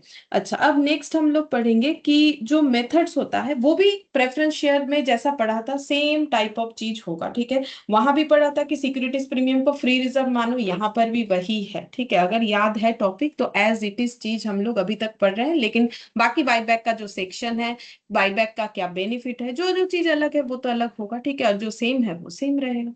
अच्छा, अब देखो जैसे अगर हम लोग बाईबैक करेंगे तो जैसे हम लोगों ने पहले ये पढ़ा कि बाईबैक करने के लिए हम लोग अपना फ्री रिजर्व का यूज कर सकते हैं। ठीक है। तो इसको हम एक स्टोरी से समझा देते हैं। ठीक है। मान लो कि तुम लोगों को कुछ मोबाइल खरीदना है सपोज। ठीक है। तुम लोग को मोबाइल खरीदना है एक 40,000 का। ठीक है। अब तुम लोग के पास कैश है 1 लाख रुपए। ठीक है। लोन ले सकते हो चाहो तो 50,000, और सेविंग्स है 50,000। ठीक है। अब अगर तुम लोग अपने पेरेंट्स से पूछते हो कि मुझे मोबाइल खरीदने के लिए क्या करना चाहिए, ये पैसे का यूज कर ले या लोन ले ले या सेविंग्स को तोड़ दे, तो फिर क्या लगता है पेरेंट्स क्या सजेस्ट करेंगे? तुम लोग को क्या लगता है, क्या पहले तो बोलेंगे? कैश। नहीं, कैश नहीं बोलेंगे, बिकॉज कैश जो है वो डेली का खर्चा चलाने के लिए है। कैश से थोड़ी ना हम लोग, देखो मोबाइल अगर देखा जाए तो हमारा बोल सकते हैं कि हम लोग उससे कम पैसे का भी तो मोबाइल खरीद सकते हैं चाहे तो। अगर मतलब हम ये कहना चाह रहे हैं, मतलब इसको हम थोड़ा सा नॉर्मल एक एग्जांपल के साथ जोड़ना चाह रहे हैं। इतना समझो कि कैश का यूज क्यों नहीं करेंगे वो हम बता देते हैं, क्योंकि कैश बिजनेस, इसको हम बिजनेस के साथ जोड़ देंगे। जैसे ये तुम लोग जो हो ये एक्चुअली कंपनी है। ठीक है। और पेरेंट्स जो है वो है कंपनीज एक्ट। ठीक है। तो कंपनीज एक्ट को पूछेगी कि मुझे अगर बाईबैक करना है तो ये लैप मोबाइल खरीदना बाईबैक हो जाएगा, तो मुझे 40,000 चाहिए। ठीक है। अब क्या यूज करें? तो अगर कैश का यूज कर लोगे तो बिजनेस का डे टू डे का एक्सपेंसेस नहीं पे कर पाओगे। ये वर्किंग कैपिटल है बेसिकली। तो वर्किंग कैपिटल का यूज हम लोग बाईबैक के लिए नहीं करेंगे ना, क्योंकि वो तो देखो सरप्लस है तो ही बाईबैक करो। ठीक है। तो फिर मोबाइल भी ऐसे मान के चलो लग्जरी है। ठीक है। अगर मेरे पास उतना पैसा नहीं है तो भाई लग्जरी है मेरे लिए। हम मोबाइल खरीदने के लिए तो अपना डे टू डे का खर्चा का पैसा यूज नहीं कर सकते ना। तो वैसा ही, तो इसीलिए मैंने इसको बाईबैक लिख दिया। ठीक है। तो अब फिर क्या लेना चाहिए? तो कैश क्यों नहीं लेना चाहिए मैंने वो बता दिया, बिकॉज वो वर्किंग कैपिटल है। अब लोन लोगे या सेविंग्स को तोड़ोगे? सेविंग्स। हाँ, सेविंग्स थोड़ा। सेविंग्स लेना चाहिए। तो सेविंग्स यहाँ पर हम लोग का हो जाता है, सेविंग्स को हम लोग क्या मानेंगे? Free reserve. ठीक है। सेविंग्स है उसका यूज कर लो। तो हम लोग सेविंग्स को क्या करेंगे? सेविंग्स को लैपटॉप, सॉरी मोबाइल लिखा है ना मैंने। ठीक है। तो मोबाइल फंड बोल के एक फंड बना लेंगे। ठीक है। और उसमें ये पैसे को ट्रांसफर कर देंगे। ठीक है। तो ये सेविंग्स मेरा हो गया फ्री रिजर्व। ठीक है। और ये जो फंड है, ये जो ट्रांसफर होगा, ये जो फंड है ये मेरा सीआरआर है। ठीक है। यहां पर ट्रांसफर कर देंगे। तो कितना ट्रांसफर करेंगे? Nominal value of shares buyback, यानी कि जितना मुझे चाहिए। तो फिर मेरा मोबाइल अगर 40,000 का है तो हम 40,000 यहाँ पर ट्रांसफर कर देंगे। ठीक है। तो ये हो गया पहला मेथड जहां पर बिल्कुल प्रेफरेंस शेयर जैसा ही है। ठीक है। तो ये पहला मेथड जहां पर हम लोग अपना जो है पैसे, जो सेविंग्स का यूटिलाइजेशन करेंगे उसके लिए हम लोग पहले सेविंग से सीआरआर बनाएंगे, फिर उसका सेविंग्स का मतलब यहाँ पर फ्री रिजर्व हो गया और कुछ नहीं। ठीक है। फिर मेथड 2, ये method 1।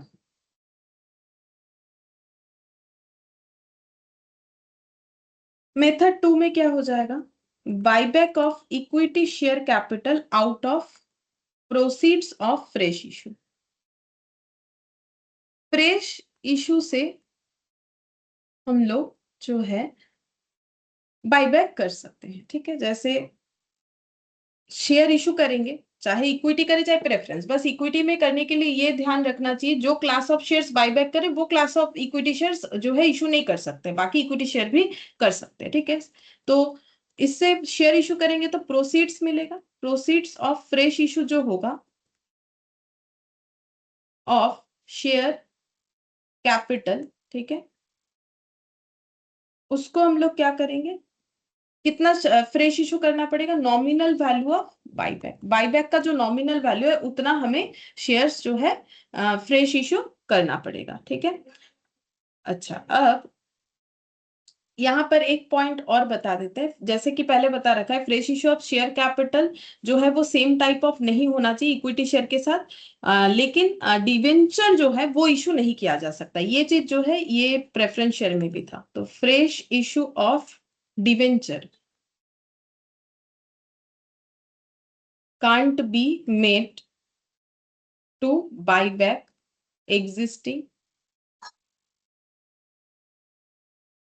Equity share capital. Equity share equity share capital को बाय बैक करने के लिए हम लोग डिवेंचर इशू नहीं कर सकते, करने को दो ही चीज कर सकते हैं, प्रेफरेंस शेयर कर सकते हो, ये देखो प्रेफरेंस शेयर कर सकते हो, या फिर दूसरे क्लास ऑफ इक्विटी शेयर को कर सकते हैं। ये पहले लिख दिया तो उस पॉइंट को नहीं लिखा, वहां डिवेंचर लिखना भूल गए थे तो यहाँ पर मैंने इस डिवेंचर पॉइंट को लिख दिया है, ठीक है। अच्छा, अब देखो, अब वो मोबाइल वाला एग्जांपल को यहाँ पर भी जो है फिट करने का कोशिश करते हैं। देखो, तो ये तुम लोग हो, ठीक है, ये पेरेंट है, ठीक है। तो तुम लोग के पास मान लो वही मोबाइल खरीदना है 40,000 का, ठीक है, कैश है 1 लाख, ठीक है, सेविंग्स है मान लो 0, ठीक है, चाहो तो लोन ले सकते हो 1 लाख, ठीक है। अब एज ए पेरेंट्स तुम लोग को क्या लगता है, क्या पेरेंट्स ये देखो कैश में तो हाथ लगा नहीं सकते हो, तो पेरेंट्स क्या बोलेंगे, लोन ले लो, ऐसा बोलेंगे या कुछ और सजेस्ट कर सकते हैं? कंपनी, बोलो, क्या पेरेंट्स हमें बोल देते हैं जाओ लोन ले लो, या कुछ हेल्प कर देंगे, या कुछ हेल्प कर देंगे?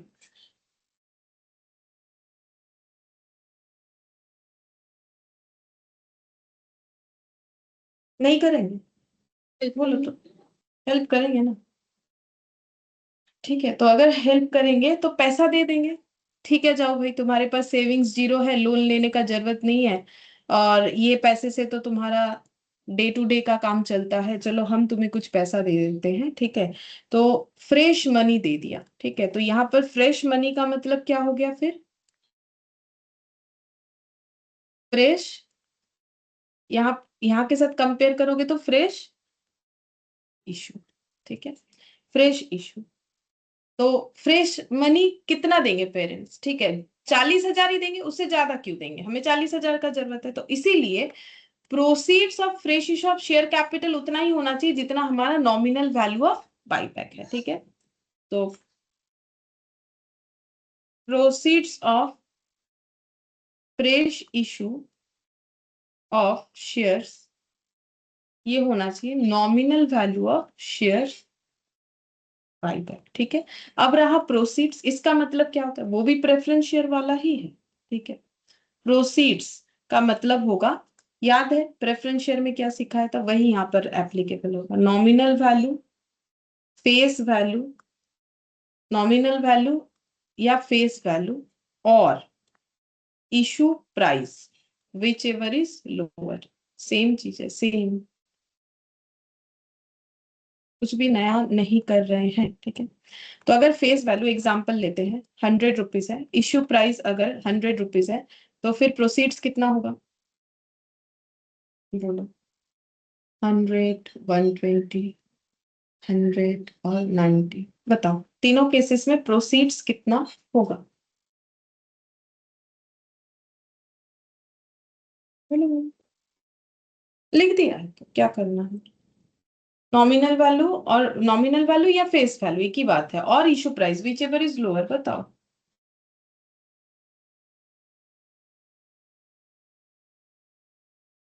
बोलो, ये बताने में कोई पहले केस मतलब में नहीं। 100, सेकेंड केस में भी 100 और थर्ड केस में 90। बस हो गया, और तो कुछ है ही नहीं इसमें, बस एक बार जस्ट मतलब दिमाग में रखने के लिए, बाकी ये उतना कुछ मुश्किल बात नहीं होता है, वो तो वैल्यू देखो और डिसाइड करो, बस हो गया। मेथड 3 हो जाएगा combination of M1 and into, ठीक है, मतलब मेरे पास रिजर्व में भी पैसा है, ठीक है, और मुझे इशू भी करना पड़ेगा। ये कब हो सकता है, जैसे अगर मोबाइल वाले केस के साथ ही कंपेयर करोगे, तो तुम लोग के पास मान लो सेविंग्स में उतना पैसा नहीं है जितने पैसे का मोबाइल खरीदना है, ठीक है। तो फिर क्या होगा, मान लो सेविंग्स में तुम लोग के पास 20,000 है, ठीक है, तो फिर पेरेंट्स 20,000 दे देंगे, ठीक है। तो हमें क्या करना पड़ेगा फिर, इसका मतलब अगर हमारे लिए ऐसा सिचुएशन होता है कि फ्री रिजर्व में उतना नहीं है, तो हम लोग फ्री रिजर्व का भी यूटिलाइजेशन करेंगे। फ्री रिजर्व का यूटिलाइजेशन करने का मतलब भी होता है फ्री रिजर्व से सीआरआर बनाना, ठीक है, प्लस हम लोग फ्रेश इशू कर देंगे जिससे हमें मिलेगा प्रोसीड्स, ठीक है, प्रोसीड्स ऑफ फ्रेश इशू, ठीक है। और ये दोनों मिला के किसके बराबर होना चाहिए, बोलो। नॉमिनल वैल्यू ऑफ या फेस वैल्यू ऑफ, किसका फेस वैल्यू ऑफ, हाँ, शेयर टू बी बायबैक। वहां हम लोग प्रेफरेंस शेयर में लिखते थे nominal value of preference shares to be redeem, बस इतना फर्क है और कुछ नहीं, सेम है। अच्छा, अब क्वेश्चन पूछते हैं, देखो, बायबैक करना है, मान लो नंबर ऑफ शेयर्स दे रहे, ठीक है, बताओ 40,000 शेयर्स, ठीक है, शेयर का नॉमिनल वैल्यू है 10, ठीक है, और इशू प्राइस है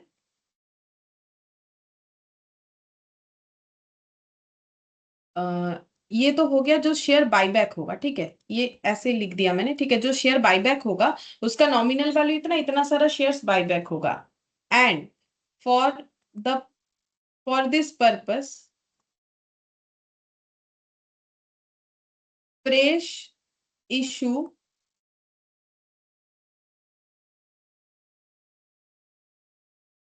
ऑफ ₹60 पर शेयर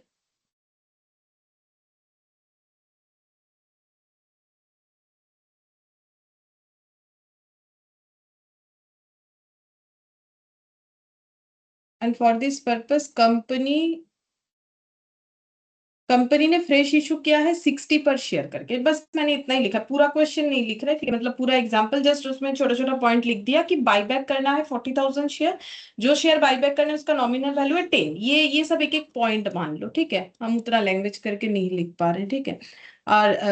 और इसके लिए कंपनी क्या कर रही है, फ्रेश इशू कर रही है, एक एक शेयर 60 रुपीज का करके। और फोर्थ पॉइंट, इनके पास फ्री रिजर्व भी है जो कि है मान लो 10,000 रुपए का, ठीक है, ये कुछ पॉइंट्स है।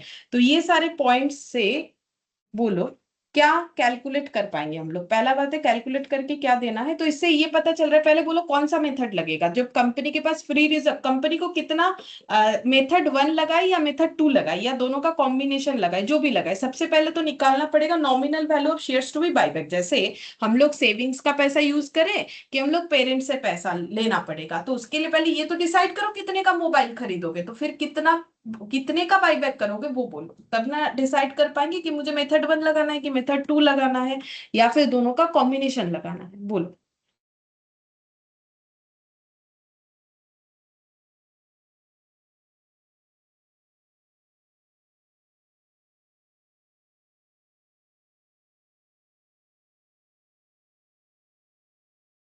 बोलो।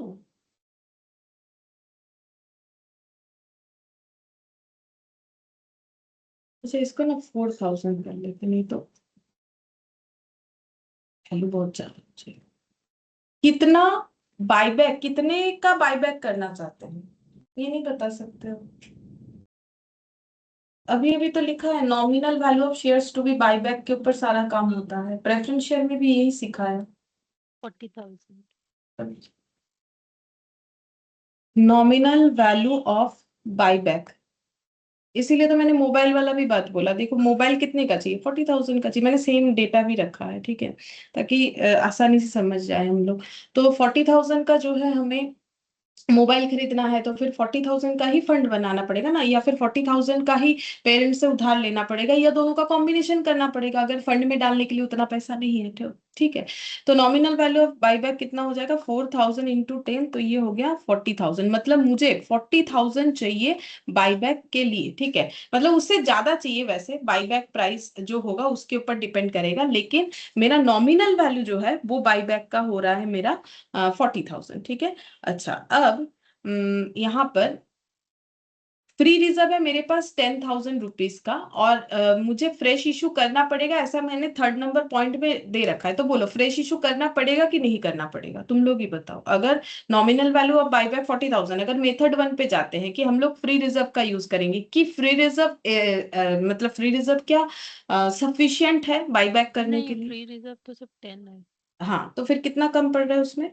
30,000। 30,000। तो फ्रेश इशू करके कितना जुगाड़ करना पड़ेगा? 30,000, ठीक है।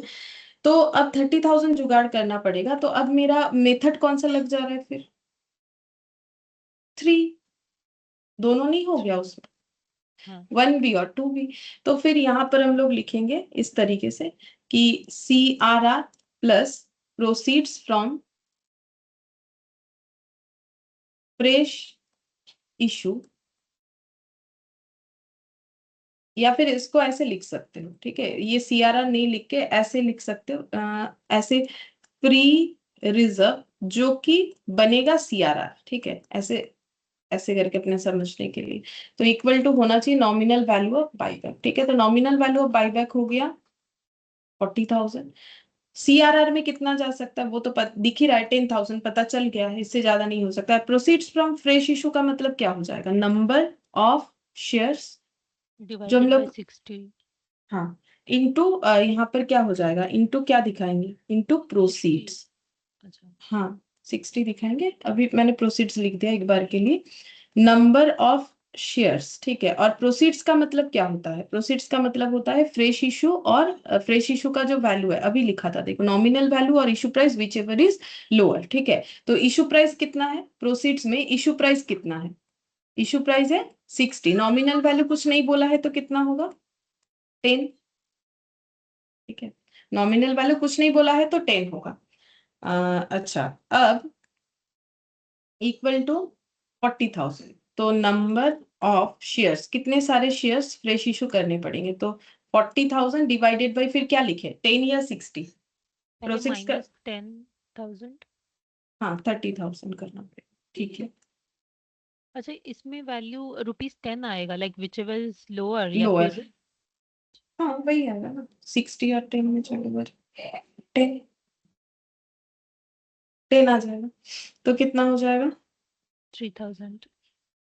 3,000 शेयर्स, ठीक है। हाँ, 3,000 ही आ रहा है, 10, 30 और 10, हाँ 3,000, तो इतने सारे शेयर्स जो है फ्रेश इशू करने पड़ेंगे, ठीक है। अच्छा, अब और एक क्वेश्चन देते हैं, और एक एग्जाम्पल, ये करके देखो। PL में है 1 लाख, जनरल रिजर्व में है 1 लाख, सिक्योरिटीज प्रीमियम में है 3 लाख, ठीक है।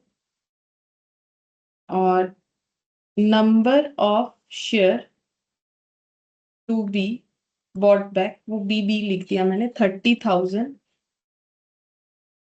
Nominal value at the rate of 10, buy back price 25 per share, new issue at 120 per share, face value या नॉमिनल वैल्यू उसका है 100, calculate number of equity shares that can be, ये पेज खत्म हो गया,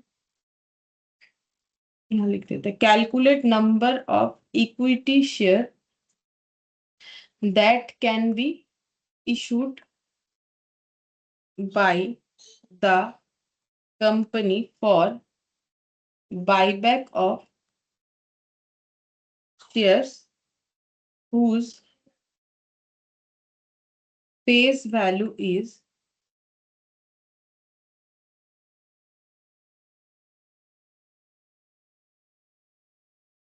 10 दे देते हैं, at the rate of 25 per share, ठीक है। अच्छा, अब मैंने यहाँ पर क्या लिखा है कि पीएल में मतलब ये फ्री रिजर्व है जिसमें से सिक्योरिटीज प्रीमियम वैसे तो फ्री नहीं है बट इस केस में फ्री है, ठीक है। अच्छा, अब बोल रहे हैं number of shares to be buyback करना है 30,000, वो शेयर्स जिसका नॉमिनल वैल्यू रहा था 10, बायबैक प्राइस रखा है कंपनी ने 25, न्यू इश्यू करना है 120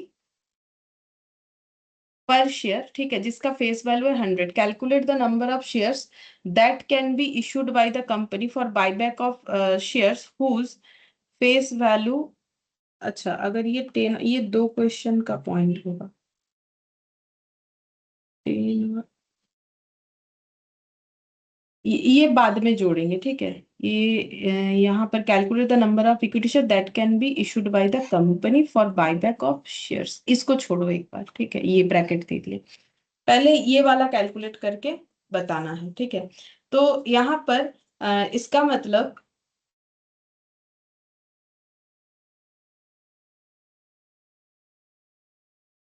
फ्री रिजर्व भी है हमारे पास और शेयर इशू का भी बात चल रहा है, तो मेथड 3 लगेगा, ठीक है। अच्छा, अब पहला बात है कि हम लोग का जो बाईबैक प्राइस है वो है 25 और जो नॉमिनल वैल्यू है 10, तो हम लोग कितना एक्स्ट्रा दे रहे हैं? बाईबैक प्रीमियम कितना दे रहे हैं? जो शेयर्स बाईबैक हो रहा है उसका बाईबैक प्राइस है 25, उसका नॉमिनल वैल्यू है 10, तो फिर एक्स्ट्रा कितना दे रहे हैं? 15 रुपए। तो फिर वो सिक्योरिटीज प्रीमियम से राइट ऑफ होगा, अभी लिखवाया था इसी पेज में मिल जाएगा यहाँ पर, कि जब हम लोग राइट ऑफ करने करने का है हमें प्रीमियम, ठीक है, तो सिक्योरिटीज प्रीमियम का यूटिलाइज करना पड़ता है, ठीक है। तो पर शेयर पे प्रीमियम 15, ठीक है, तो टोटल प्रीमियम कितना हो जाएगा?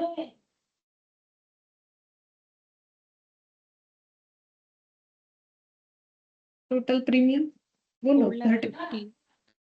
हाँ, तो मतलब 30,000 इंटू 15 करने से जितना होगा उतना ही, 4,50,000 आएगा तो 4,50,000 हो जाएगा।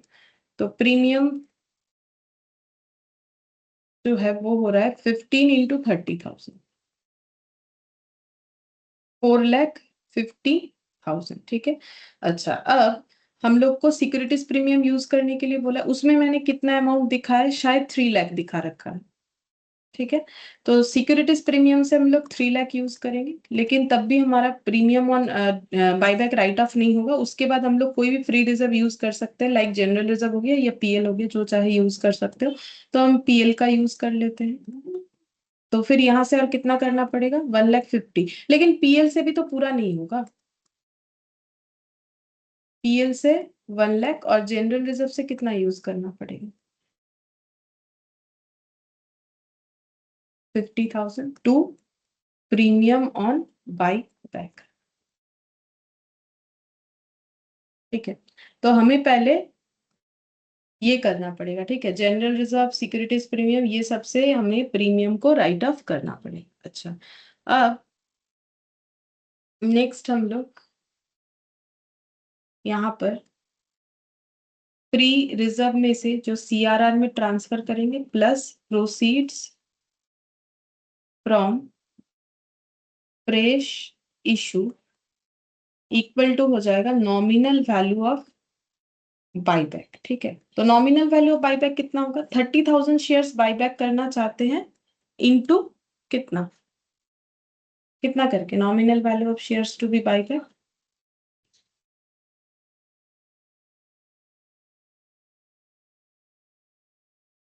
10, ये थी 10। जो शेयर बाईबैक होगा उसका वैल्यू 10 दिया था मैंने, तो 10, ठीक है। सीआरआर में कितना बचा? सीआरआर में से बस हम लोग के पास जो बचा हुआ है वो है जनरल रिजर्व से 50,000, ठीक है। तो प्रोसीड्स क्या हो जाएगा? तो प्रोसीड्स को हम एक बार एक्स मान लेते हैं, ठीक है, तो एक्स हो जाएगा 30,000 और इधर हो गया -50, नहीं, ये कितना हो जाएगा? 30,000 इंटू 10, 3 लाख, 3 लाख माइनस 50,000 कितना हो जाएगा? 2,50,000, ठीक है। और एक्स का मतलब यहाँ पर है number of fresh issue into proceeds, ठीक है, इक्वल टू 2,50,000, तो प्रोसीड्स क्या हो जाएगा, प्रोसीड्स हो जाएगा जो शेयर्स हम लोग इशू कर रहे हैं उसका फेस वैल्यू और issue price which ever is lower, तो 120 और 100, तो लोअर क्या हो जाएगा, 100। फिर 100 से डिवाइड करेंगे। Number of fresh issue 250,000 divided by 100, तो कितना हो जाएगा,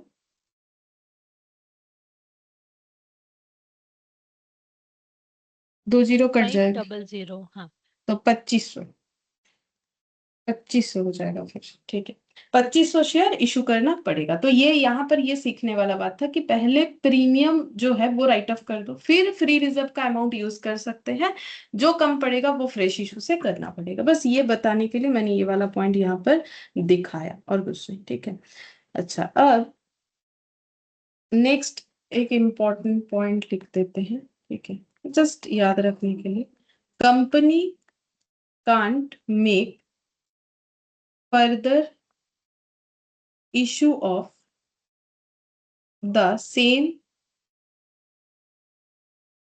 kind of share or other securities within a period of 6 months except by bonus, discharge obligation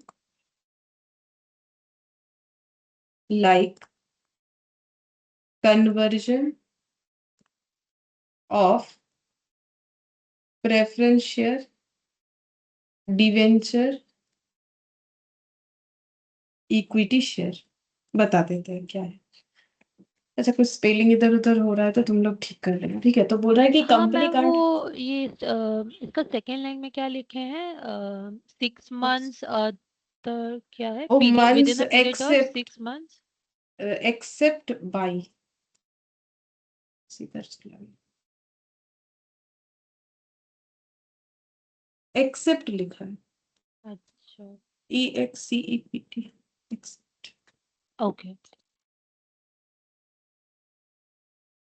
मतलब ये हम ये लिखना चाह रहे हैं कि कंपनी अपना further issue same kind of shares या सिक्योरिटीज का 6 मंथ्स के अंदर नहीं कर सकती, बट कुछ केसेस है, एक्सेप्शनल केस, जहां कर सकती है। मतलब जैसे कंपनी ने फ्रेश इशू किया बायबैक करने के लिए, क्या कर सकती है, या तो प्रेफरेंस शेयर कर सकती है या फिर दूसरे क्लास ऑफ इक्विटी शेयर को कर सकती है। लेकिन उसके बाद 6 मंथ्स कंपनी उस तरीके का, मतलब या तो उस तरीके का प्रेफरेंस शेयर या फिर जो है अलग टाइप ऑफ, जो अलग class of equity share issue हुआ, तो वो दोनों में से कोई भी इशू नहीं कर सकती अगले 6 मंथ्स तक। लेकिन अगर कंपनी को बोनस इशू करना है या फिर discharge obligation like conversion of preference shares, debenture, equity share, तो कंपनी कर सकती है। मतलब डिवेंचर इन इक्विटी शेयर लिखो, ठीक है। मतलब जैसे डिवेंचर एक तरीके का डिवेंचर होता है जिसको ऐसे बोला जाता है कि भाई अभी ये डिवेंचर हम लोग इशू कर रहे हैं, ये कुछ समय बाद हम लोग इसे इक्विटी शेयर में ट्रांसफर कर देंगे, वो इशू के वक्त लिखा जाता है, उसको बोलते हैं कन्वर्टेबल डिवेंचर, ठीक है। ये सब मैंने बता रखा है डिवेंचर के क्लास में, कन्वर्टेबल डिवेंचर, ठीक है। या फिर प्रेफरेंस शेयर्स का अगर कोई कन्वर्जन होगा, तो बोल रहा है कि अगर ये ऑब्लिगेशंस तो बहुत पहले हमारा रहा होगा, मतलब जब डिवेंचर इशू हुआ तभी कंपनी ने इशू के वक्त बताया, फिर कंपनी ने बहुत बात जाके, मतलब कंपनी ने मान लो डिवेंचर इशू किया था 5 साल पहले, ठीक है। अब कंपनी को सोच रही है कि वो बाईबैक करेगी, तो करेगी, ठीक है। अब लेकिन जो 5 साल पहले प्रॉमिस किया था कि भाई डिवेंचर जो है वो इक्विटी शेयर में कन्वर्ट होगा, तो वो कन्वर्ट होगा। अब वो 6 मंथ्स के पहले अगर होगा तो हो जाएगा, कोई प्रॉब्लम नहीं। मतलब ये कहने, मतलब हम ये कहना चाह रहे हैं कि यहाँ बाईबैक हुआ। अब लॉ बोल रहा है कि अगले 6 मंथ्स किसी तरीके का बायबैक जो हम लोगों ने किया वो फ्रेश इशू के लिए किया, तो फ्रेश इशू हम लोग किस चीज का कर सकते हैं, या तो प्रेफरेंस शेयर का या फिर another class of equity share का, ठीक है। ये सब हम शॉर्ट में लिखते हैं। अब अगले 6 मंथ्स तक ये दोनों में से किसी तरीके का इशू नहीं चलेगा, ठीक है। लेकिन लेकिन अगर पहले पहले का कोई ऑब्लिगेशन है, जैसे कंपनी ने पहले बोला था कि हम इस डेट को ना बोनस इशू करेंगे, मतलब इसके बीच कोई डेट आ गया, या फिर कंपनी ने बोला था कि हम मेरा डिवेंचर हम इशू कर रहे हैं जो कि कन्वर्जन, अब मान लो कन्वर्जन इस डेट पे आ रहा है, मतलब इस 6 मंथ्स के पीरियड के अंदर आ गया तो चलेगा, तो कोई प्रॉब्लम नहीं है। अगर वो same type of equity share भी हुआ तो कोई प्रॉब्लम नहीं है, ठीक है। मतलब फ्रेशली और कुछ इशू नहीं कर सकते, प्रीवियस कोई ऑब्लिगेशन है, कोई बोनस इशू करना चाहो तो कर सकते हो, तो कोई प्रॉब्लम नहीं। तो वो चीज बोल रहा है कि एक्सेप्शन क्या है, कि वैसे तो 6 मंथ्स के अंदर उस तरीके का कोई भी शेयर हम लोग फ्रेश इशू नहीं कर सकते हैं, बट अगर कोई प्रीवियस ऑब्लिगेशन है, वो तो डिवेंचर इशू के वक्त बताया था, तो उसके साथ ये 6 मंथ्स का इम्पैक्ट नहीं आएगा उसके ऊपर, ठीक है। ये चीज बोल रखा है। अच्छा, अब कंपनी बायबैक कैसे, मतलब क्या क्या चीजों के लिए कंपनी बायबैक किस थ्रू से नहीं कर सकती, मतलब हम लिख देते हैं, देखो फिर समझा देंगे। No company can buy back its one own share, ठीक है। कैसे? Through subsidiary company, subsidiary company के थ्रू से कंपनी जो है बायबैक नहीं कर सकती है, थ्रू एनी इन्वेस्टमेंट कंपनी, अपने इन्वेस्टमेंट कंपनी के थ्रू से भी वो बायबैक नहीं कर सकती है, if company is in any default, ठीक है। और अगर कंपनी का किसी तरीके का डिफॉल्ट हो रखा है, डिफॉल्ट, तो कंपनी बायबैक नहीं कर सकती। जैसे मान लो कंपनी ने प्रॉपर टैक्स नहीं भरा या कुछ और इस तरीके का चीज, तो कंपनी बोल रही मेरे पास इतना पैसा है, इतना फ्री रिजर्व में पड़ा हुआ है कि हम बायबैक करेंगे, ठीक है। इधर जो नॉर्मल रूल्स फॉलो करना है, लाइक टैक्स वगैरह पे करना है, या इम्प्लॉय का कोई पैसा वैसा बाकी रख दिया है वो तो पे नहीं कर रही है, इधर बोल रही है हम बायबैक करेंगे, तो ये सब नहीं चलेगा, ठीक है। तो लॉ ने बोल दिया है कि भाई अपना पहले जो भी मतलब नॉर्मल रूल्स है वो फॉलो करो, अगर आप किसी चीज में डिफॉल्ट हो रहे हो तो फिर आप बायबैक नहीं कर सकते हो, ठीक है। अगर आपके पास सरप्लस होगा तो ही आप बायबैक कर सकते हो, अपना जो ऑब्लिगेशन है वो सारे पे ऑफ करने के बाद ही आप बायबैक कर सकते हो। अच्छा, अब और एक चीज भी लिख देते हैं, डिफॉल्ट में क्या क्या आ जाता है, जैसे एक company can't buy back share if it has not complied with annual return, ठीक है, प्रॉपर एनुअल रिटर्न नहीं किया है,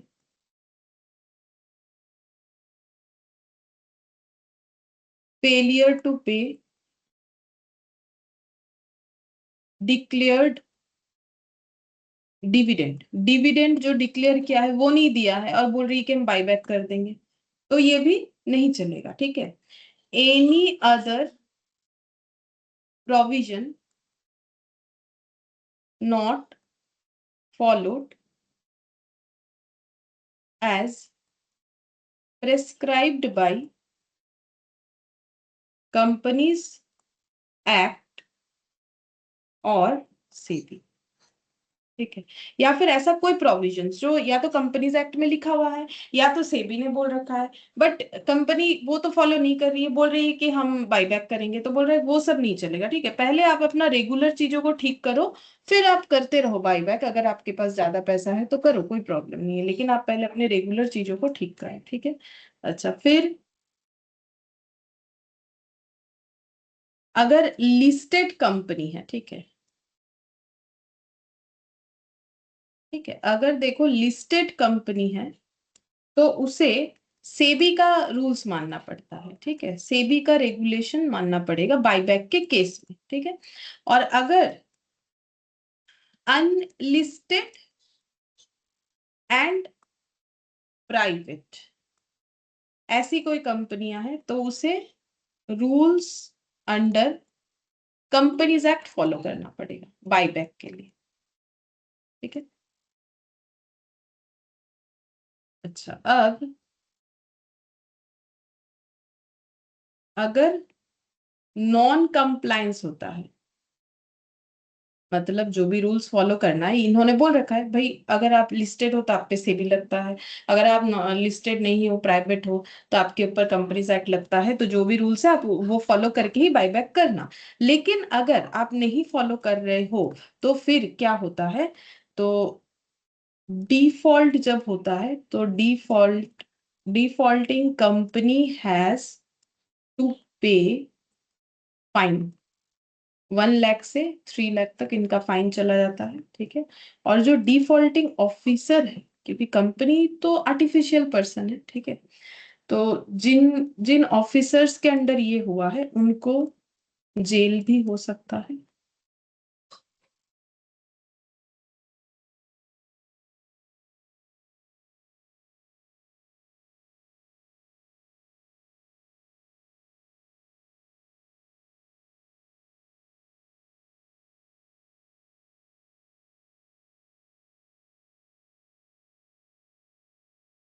इम्प्रिजनमेंट और फाइन अप टू 3 इयर्स, और फाइन 1 लाख to 3 लाख या दोनों, ठीक है, वो तो देखो कोर्ट डिसाइड करेगा।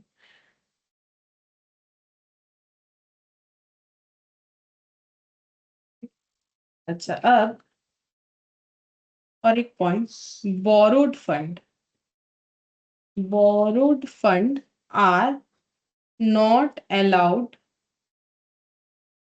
इन बाईबैक प्रोसीड्यूर। वैसे तो देखो डिवेंचर का बात बोला ही है हम लोगों ने पहले, ठीक है। लेकिन अगर कोई बोरोड फंड, मतलब वो सोच रहा है कि भाई डिवेंचर तो पब्लिक से इशू इशू करके पैसा जो जुगाड़ होता है वो हम लोग बैंक से लोन ले लेंगे, नहीं नहीं, किसी तरीके का बोरोड फंड यूज नहीं कर सकते हैं बाईबैक करने के लिए।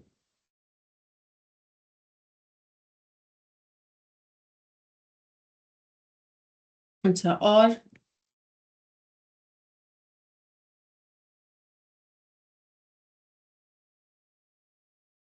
Special resolution is required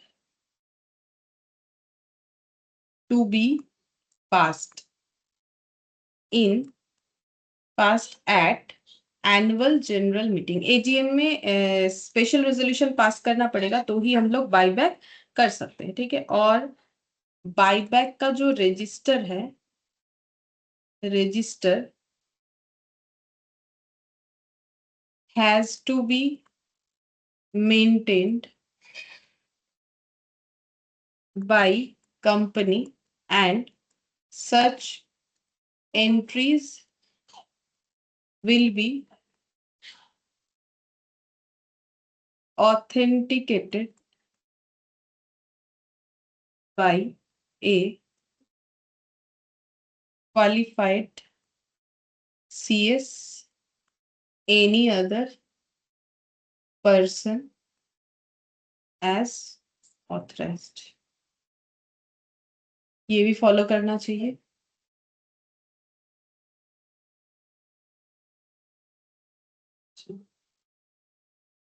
gap of 12 months between two buyback, ठीक है, दो बाईबैक के बीच में 12 महीने का गैप होना चाहिए। जैसे कि मान लो जैसे ही रिजोल्यूशन पास हुआ, ठीक है, मतलब स्पेशल रेजोल्यूशन, उसके बिना तो बाईबैक नहीं हो सकता है ना, एजीएम में स्पेशल रेजोल्यूशन पास हुआ तो 12 महीने के अंदर, ठीक है, विद इन 12 months बाईबैक कर लेना पड़ता है, ठीक है। फिर उसके बाद आफ्टर 12 months ही हम लोग सेकेंड बाईबैक कर सकते हैं अगर करना चाहे तो, ठीक है, उसके पहले नहीं कर सकते हैं। अच्छा, नेक्स्ट लिखेंगे,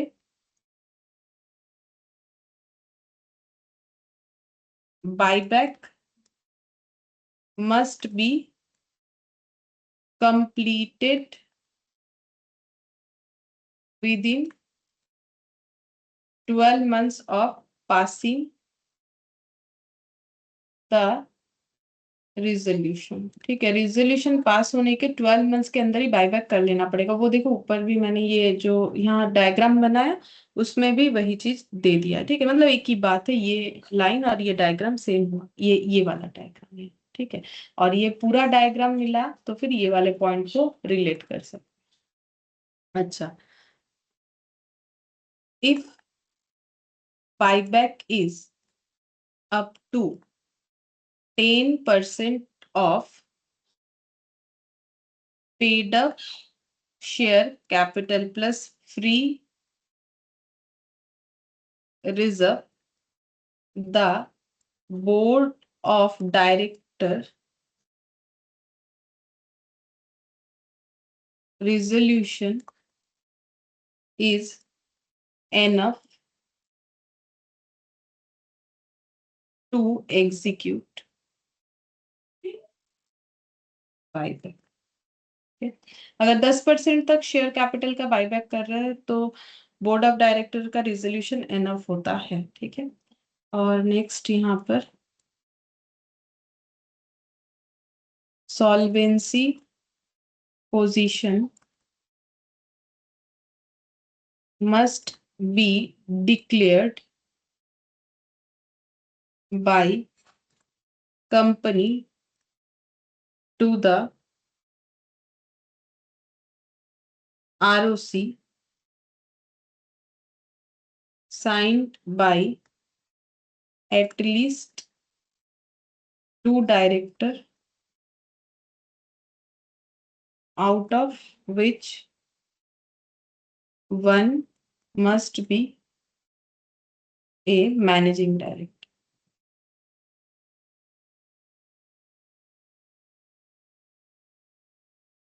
अच्छा, इसके लिए फॉर्म SH9 यूज किया जाएगा, ठीक है।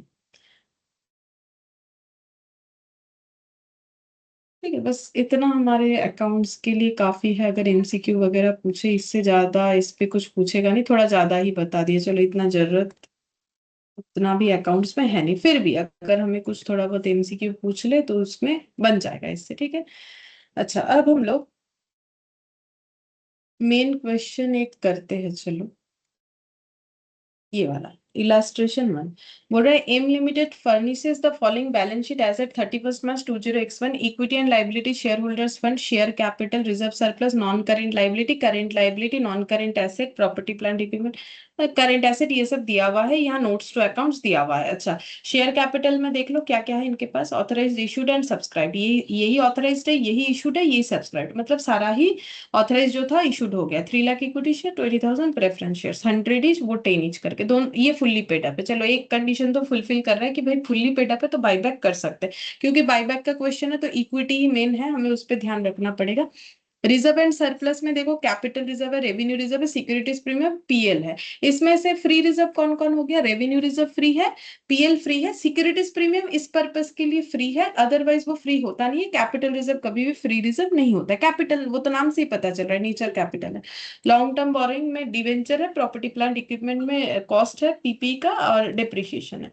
अच्छा, the company passed a resolution to buy back 20% of its equity share capital. Company 20% equity share capital को बायबैक करना चाहती है एट द रेट ऑफ 15 पर शेयर करके, ठीक है। अब इस क्वेश्चन में ना बता दिया है कि कितना शेयर बायबैक करना है, बट कितना शेयर बायबैक करना पड़ेगा उसका एक रूल्स भी होता है। 3 टेस्ट होता है, उस 3 टेस्ट से हम लोग आइडेंटिफाई करते हैं कि एक कंपनी कितना शेयर बायबैक कर सकती है। जब क्वेश्चन खुद बोल रहा है हमें कि भाई 20%, तो हम लोग 20% से सॉल्व कर देंगे। बाकी उस पे भी रूल्स है, तो उस पे क्वेश्चन आता है, वो भी हम लोग जब क्वेश्चन आएगा तब वो लिखवा देंगे, ठीक है। कि अगर कंपनी का बायबैक कितना होगा, उतना नंबर ऑफ शेयर्स दिया हुआ नहीं है तो हम लोग कैसे निकाल सकते हैं, ठीक है। तो अभी इस क्वेश्चन के लिए नहीं चाहिए तो वो नहीं लिखवा के हम क्वेश्चन ही करवा रहे हैं अभी, ठीक है। For this purpose it sold its investment of 30 lakh for 25 lakh, you are required to pass necessary journal entries. तो हम लोग को बोला है कि पास नेसेसरी जर्नल एंट्रीज कर दो, ठीक है। अच्छा, तो यहाँ पर कंपनी अपना इन्वेस्टमेंट बेच के 20% इक्विटी शेयर कैपिटल बाईबैक करेगी। तो फिर कितना होगा? इक्विटी शेयर कैपिटल है 3000 एंड 1000, मतलब ये कितना हो जा रहा है? 3 जीरो और इधर 3 जीरो, तो कितना होगा?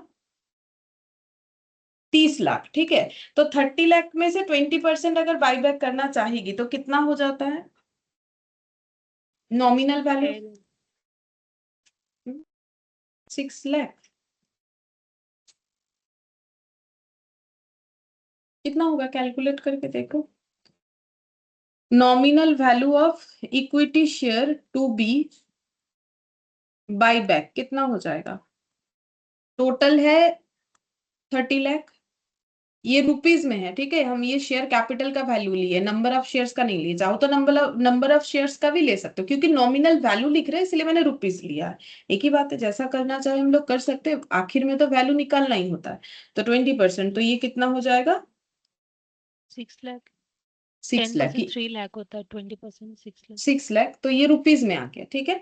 और अगर नंबर ऑफ शेयर्स पे करते तो भी 6 लाख ही आएगा। कैसे? क्योंकि 3 लाख का 20%, नंबर ऑफ शेयर्स अगर 3 लाख है तो 20% मतलब 60,000 होगा। 60,000 इंटू 10, 6 लाख, ठीक है। अच्छा, अब हम लोग को क्वेश्चन बोला नहीं है कि फ्रेश इशू करना है कि नहीं करना है। हाँ, नहीं मतलब नहीं करना है ऐसा बोला है। कौन सा मेथड है, सॉरी मेरा क्वेश्चन थोड़ा गलत हो गया, कौन सा मेथड है वो हमें नहीं बोला है। तो हम लोग कौन सा मेथड लगाएंगे? तो देखो, हमारे पास टोटल 3 मेथड होता है, जिसमें से मेन 2 मेथड है, उसी का कंबाइंड एक तीसरा मेथड होता है, ठीक है। तो सबसे पहले तो हम लोग फ्री रिजर्व का यूज करेंगे। अगर वो नहीं होता है देन हम लोग फ्रेश इशू का बात सोचते हैं, ठीक है। तो मुझे अगर चाहिए तो फ्री रिजर्व में कितना चाहिए बोलो फिर? नॉमिनल वैल्यू जितना है शेयर टू बी बायबैक उतना मुझे फ्री रिजर्व में चाहिए, तब ना हम फ्री रिजर्व से पूरा पूरा बायबैक कर पाएंगे। तो 6 लाख चाहिए। अब तुम लोग मुझे बता दो एक बार कि क्या फ्री रिजर्व में तुम लोग के पास 6 लाख अवेलेबल है? ये सिक्योरिटीज प्रीमियम कब फ्री होता है? ये सिक्योरिटीज प्रीमियम लेकिन प्रीमियम को राइट ऑफ करने के लिए फ्री होता है, अदरवाइज नहीं। तो फिर फ्री रिजर्व के नाम पे हमारे पास कितना बचा? एक तो बच रहा है रेवेन्यू, एक बच रहा है पीएल, तो दोनों मिला के कितना हो रहा है? 58 लाख। उसके बाद और 3 0 ऐड होगा ना? हाँ, तीन तीन तीन जीरो, इसमें 3 जीरो, इसमें 3 जीरो। तो 58 लाख। 58 लाख हो रहा है, ठीक है। लेकिन हम लोग को चाहिए कितना? ये 60। शायद 6 लाख नहीं, ये शायद 60 लाख होगा, मैंने गलत लिखा है मुझे लग रहा है। वो 58 होगा, तो ये मेरे हिसाब से होता है मतलब 3,000 और पीछे 3 जीरो, मतलब 6 जीरो। 3 4 5 6, 6 जीरो और 20%। एक बार चेक कर लो तो। और मुझे इंटू लग 10 भी होगा क्योंकि, और नहीं, मतलब इसमें 10 इंटू तो नहीं होगा ना, ये तो 10 इंटू करके ही है। 1 2 3 4 5 6 into 20 divided by 100। 2 zero, 2 zero, तो फिर 2 तो 4, एक 5, 5 ही जीरो हो रहा है। ये क्यों ऐसा हो रहा है? क्या गड़बड़ हो गया भाई? ऐसा कैसे हो जाएगा?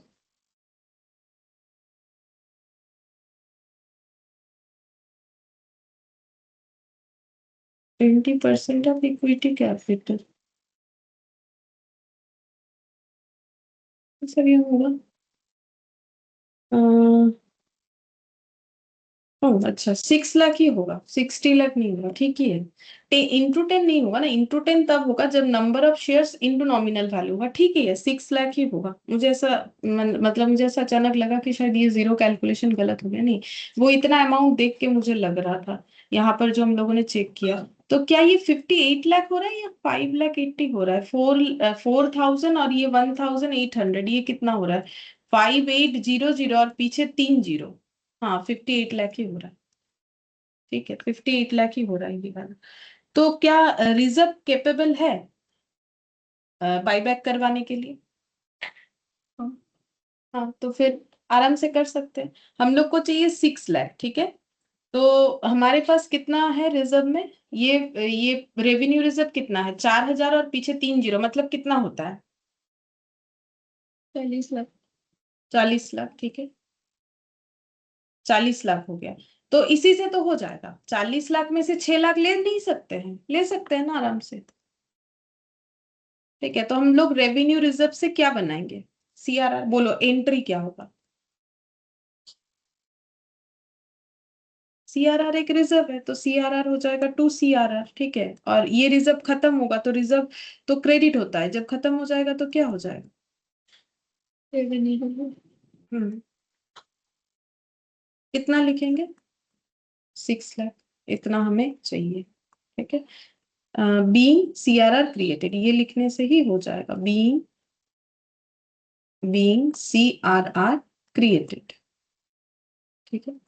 अच्छा, इसके बाद ये हो गया। अब ये तो हम लोगों ने सीआरआर बना लिया। अब नेक्स्ट हम लोग क्या एंट्री करेंगे? शेयर कैपिटल, मतलब बायबैक वाला एंट्री करेंगे। तो बायबैक का एंट्री क्या होगा? बायबैक का मतलब अभी तक हम लोगों ने क्या समझा कि शेयर कैपिटल कम हो जाएगा। तो शेयर कैपिटल क्रेडिट होता है, कम होने से क्या होगा? इक्विटी शेयर कैपिटल कम होने से क्या हो जाएगा? डेबिट। डेबिट हो जाएगा। अच्छा, और देखो कितने में शेयर बायबैक होगा, देखो यहाँ पर बोला है कितना करके होगा, ये देखो ये वाला कितना 15 पता है, 15। कितने का शेयर 15 रुपए में बायबैक होगा, 10 रुपीज का शेयर, ठीक है। तो फिर क्या प्रीमियम पे बायबैक हो रहा है,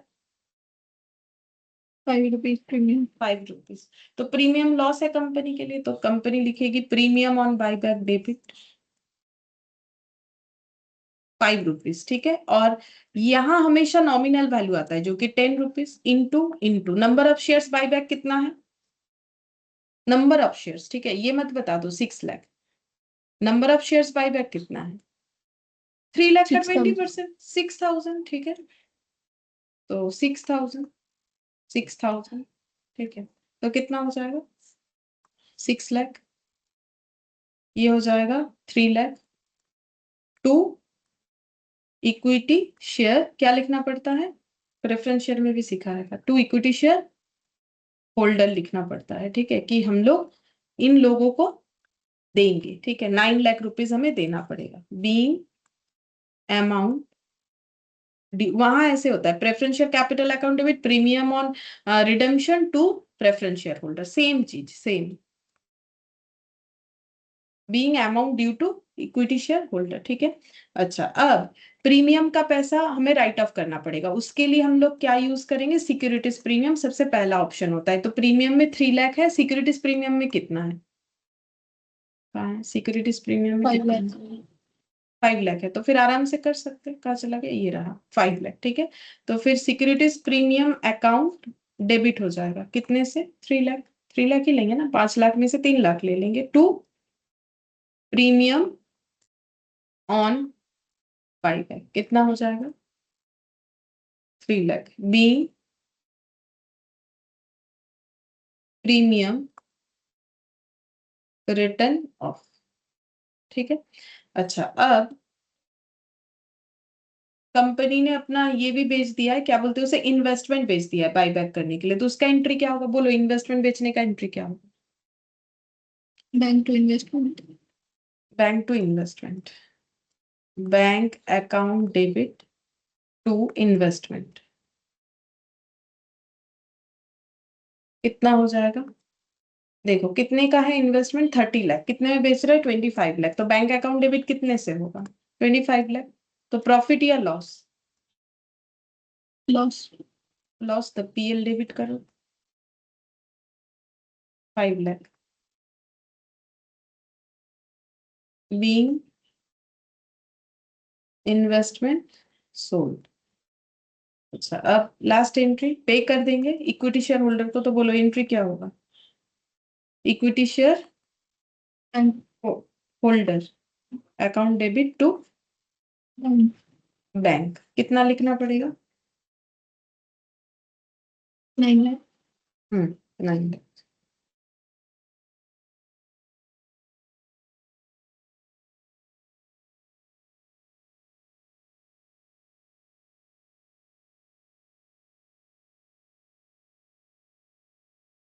ठीक है।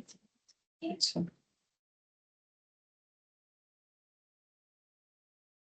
अच्छा, फिर इलास्ट्रेशन 2 देखो, बोल रहा है अनु लिमिटेड एक नॉन लिस्टेड कंपनी है, इन्होंने अपना डिटेल्स दिया है हमें, share capital reserve surplus trade payable non current asset ये सब डिटेल्स डिटेल्स डिटेल्स, बोला क्या है जर्नल एंट्री और बैलेंस शीट, तो बैलेंस शीट तो शायद कंप्लीट नहीं कर पाएंगे बट जर्नल एंट्री जरूर कर लेंगे, ठीक है, बैलेंस शीट नेक्स्ट क्लास में करेंगे। कंपनी ने रिडीम किया है प्रेफरेंस शेयर, अब देखो यहाँ पर प्रेफरेंस शेयर को भी इंक्लूड कर दिया, वो तो देखो क्वेश्चन कर ही सकता है, कंपनी ने रिडीम किया प्रेफरेंस शेयर 1 अप्रैल को, it also bought back 50 lakh equity share 10 each at 50 per shares, the payment for the above were made out of huge bank balance which appeared as a part of current asset, जो कि current asset के basis पे हमें bank का balance यहाँ दिखाया जा रहा है, बोल रहा है, ठीक है। अच्छा, तो देखो कितना प्रेफरेंस शेयर रिडीम होगा, कुछ बोला नहीं है तो पूरा का पूरा रिडीम होगा, तो प्रेफरेंस शेयर कितना है 75, और ये सब लाख में है, एक बार ऊपर देख ले, हाँ करोड़ में है। अच्छा, तो 75 करोड़ का जो है प्रेफरेंस शेयर रिडीम होगा, तो प्रेफरेंस शेयर रिडीम होने से भी सीआरआर बनाना पड़ता है, ठीक है। तो सबसे पहले बोलो, वहां भी सीआरआर हमेशा nominal value of shares to be buyback, nominal value of shares to be redeem पे ही होता है, ठीक है। तो अब ये तो नॉमिनल वैल्यू ही है क्योंकि 100 करके है प्रेफरेंस शेयर्स और यहाँ पर दे रखा है। तो हमेशा ये याद रखो कि बैलेंस शीट में हम लोग ये जब इशू ऑफ शेयर्स पढ़ते हैं, ठीक है, तभी हम ये बताते हैं कि हमेशा बैलेंस शीट में डेटा नॉमिनल वैल्यू का ही आता है। तुम लोगों ने कंपनी फाइनेंशियल स्टेटमेंट भी किया, वहां पर भी देखोगे शेयर कैपिटल जब भी रिकॉर्डेड वो अपने नॉमिनल वैल्यू पे, यानी अगर 10 है तो 10, 100 है तो 100, वो तो क्वेश्चन जैसा देगा। तो फिर यहाँ पर nominal value of preference shares to be redeemed कितना हो जाएगा, 75 करोड़, ठीक है। तो यहाँ भी हमें सीआरआर क्रिएट करना पड़ेगा। क्या सीआरआर क्रिएट करने के लिए हमारे पास उतना फ्री रिजर्व है? तो देखो हमारे पास फ्री रिजर्व है 260 करोड़ का, ठीक है। हमें चाहिए 75 करोड़। जैसे रेवेन्यू रिजर्व फ्री रिजर्व हो गया, कैपिटल तो फ्री नहीं है। सिक्योरिटीज प्रीमियम दोनों ही केस में फ्री माना जाता है, चाहे हम लोग रिडेम्पशन ऑफ प्रेफरेंस शेयर करें या बायबैक करें, दोनों ही केस में इसे फ्री माना गया। और मेनली इसे यूज किया जाता है प्रीमियम ऑन बायबैक या premium on redemption of preference shares को यूज करने के लिए। दोनों केस में सेम बात है। तो मेरे पास रेवेन्यू रिजर्व है 260 करोड़ का, मुझे प्रेफरेंस शेयर रिडीम करने के लिए 75 करोड़ का जो है रेवेन्यू रिजर्व यूज करना है और उससे सीआरआर बनाना है। जैसा बायबैक में होता है वैसे ही प्रेफरेंस शेयर में होता है। अगर पहले किया हुआ है भूल गए हो तो हम इसीलिए बता दे रहे हैं, ठीक है। और जिन्होंने कुछ दिन पहले किया है उनको तो याद हो जाना चाहिए थोड़ा सा बताने से, ठीक है। और बहुत पहले किया हुआ है तो हो सकता है कि थोड़ा थोड़ा याद ना हो, बट हम बता दे रहे हैं इसीलिए, ठीक है। 1 अप्रैल 20x1। अब डेट है तो डेट फिर लिखना पड़ेगा, ठीक है। तो रेवेन्यू रिजर्व अकाउंट डेबिट 75, यहाँ पर लिख देते हैं इन करोड़, ठीक है, to CRR being CRR created for redemption of preference share, ठीक है। अब प्रेफरेंस शेयर को जब रिडीम करेंगे तो उसका ड्यू एंट्री करेंगे, मतलब प्रेफरेंस शेयर होल्डर को, तो क्या लिखेंगे, यहाँ भी शेयर कैपिटल चला जाएगा। तो जो शेयर कैपिटल है उसी के नाम से रिकॉर्ड करो। 12%, ये देखो यहाँ दिया हुआ है प्रेफरेंस शेयर का नाम, ठीक है। 12% रिडीमेबल प्रेफरेंस शेयर्स, ठीक है। Preference share capital account debit to preference share holder, कितना है 75 crore, being preference share capital account being preference share holders due, ऐसे लिख देते हैं। प्रेफरेंस शेयर होल्डर को हमें 75 करोड़ देना है। अब कितने में रिडीम होगा कुछ नहीं बोला है, देखो सिर्फ बोला है रिडीम हुआ है। बाईबैक का बोला है कि भाई 50 लाख इक्विटी शेयर 10 रुपए वाला 50 करके जाएगा, लेकिन इसका कुछ नहीं पता है। तो इसका सारा नॉमिनल वैल्यू में करेंगे कि भाई इतने का सीआरआर बना लेंगे क्योंकि अवेलेबल था और इतना हमें शेयर होल्डर को देना है, ठीक है। अब जब पे करेंगे पहले ये पूरा कंप्लीट कर लेते हैं प्रेफरेंस शेयर वाला, फिर हम लोग बाईबैक वाला पॉइंट लेंगे। तो preference share holder account debit to हम लोग का हो जाएगा bank, being amount paid,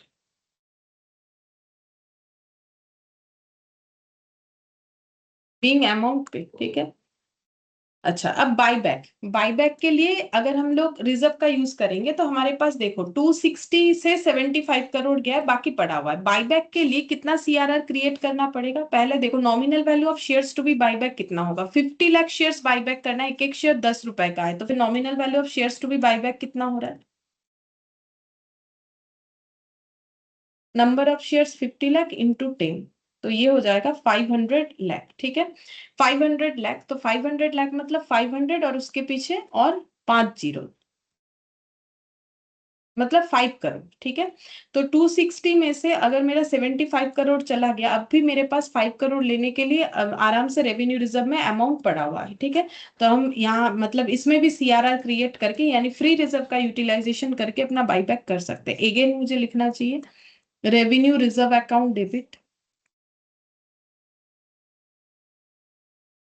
50 lakh shares buyback होगा, नॉमिनल वैल्यू 10 करके, तो ये हो गया 5 करोड़, ठीक है, to CRR 5 crore being CRR created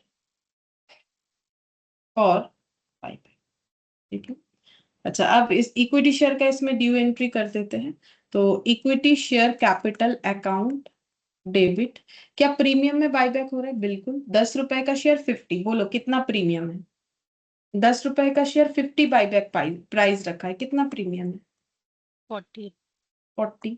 premium on buyback 40, number of shares 50 lakh, तो इन करोड़ में ट्रांसफर करके लिखना चाहिए। तो ये हो जाएगा 2000 लाख। 2000 लाख मतलब कितना करोड़? 2000 के बाद 5 जीरो, तो कितना करोड़ हो रहा है? उतना हो जाएगा।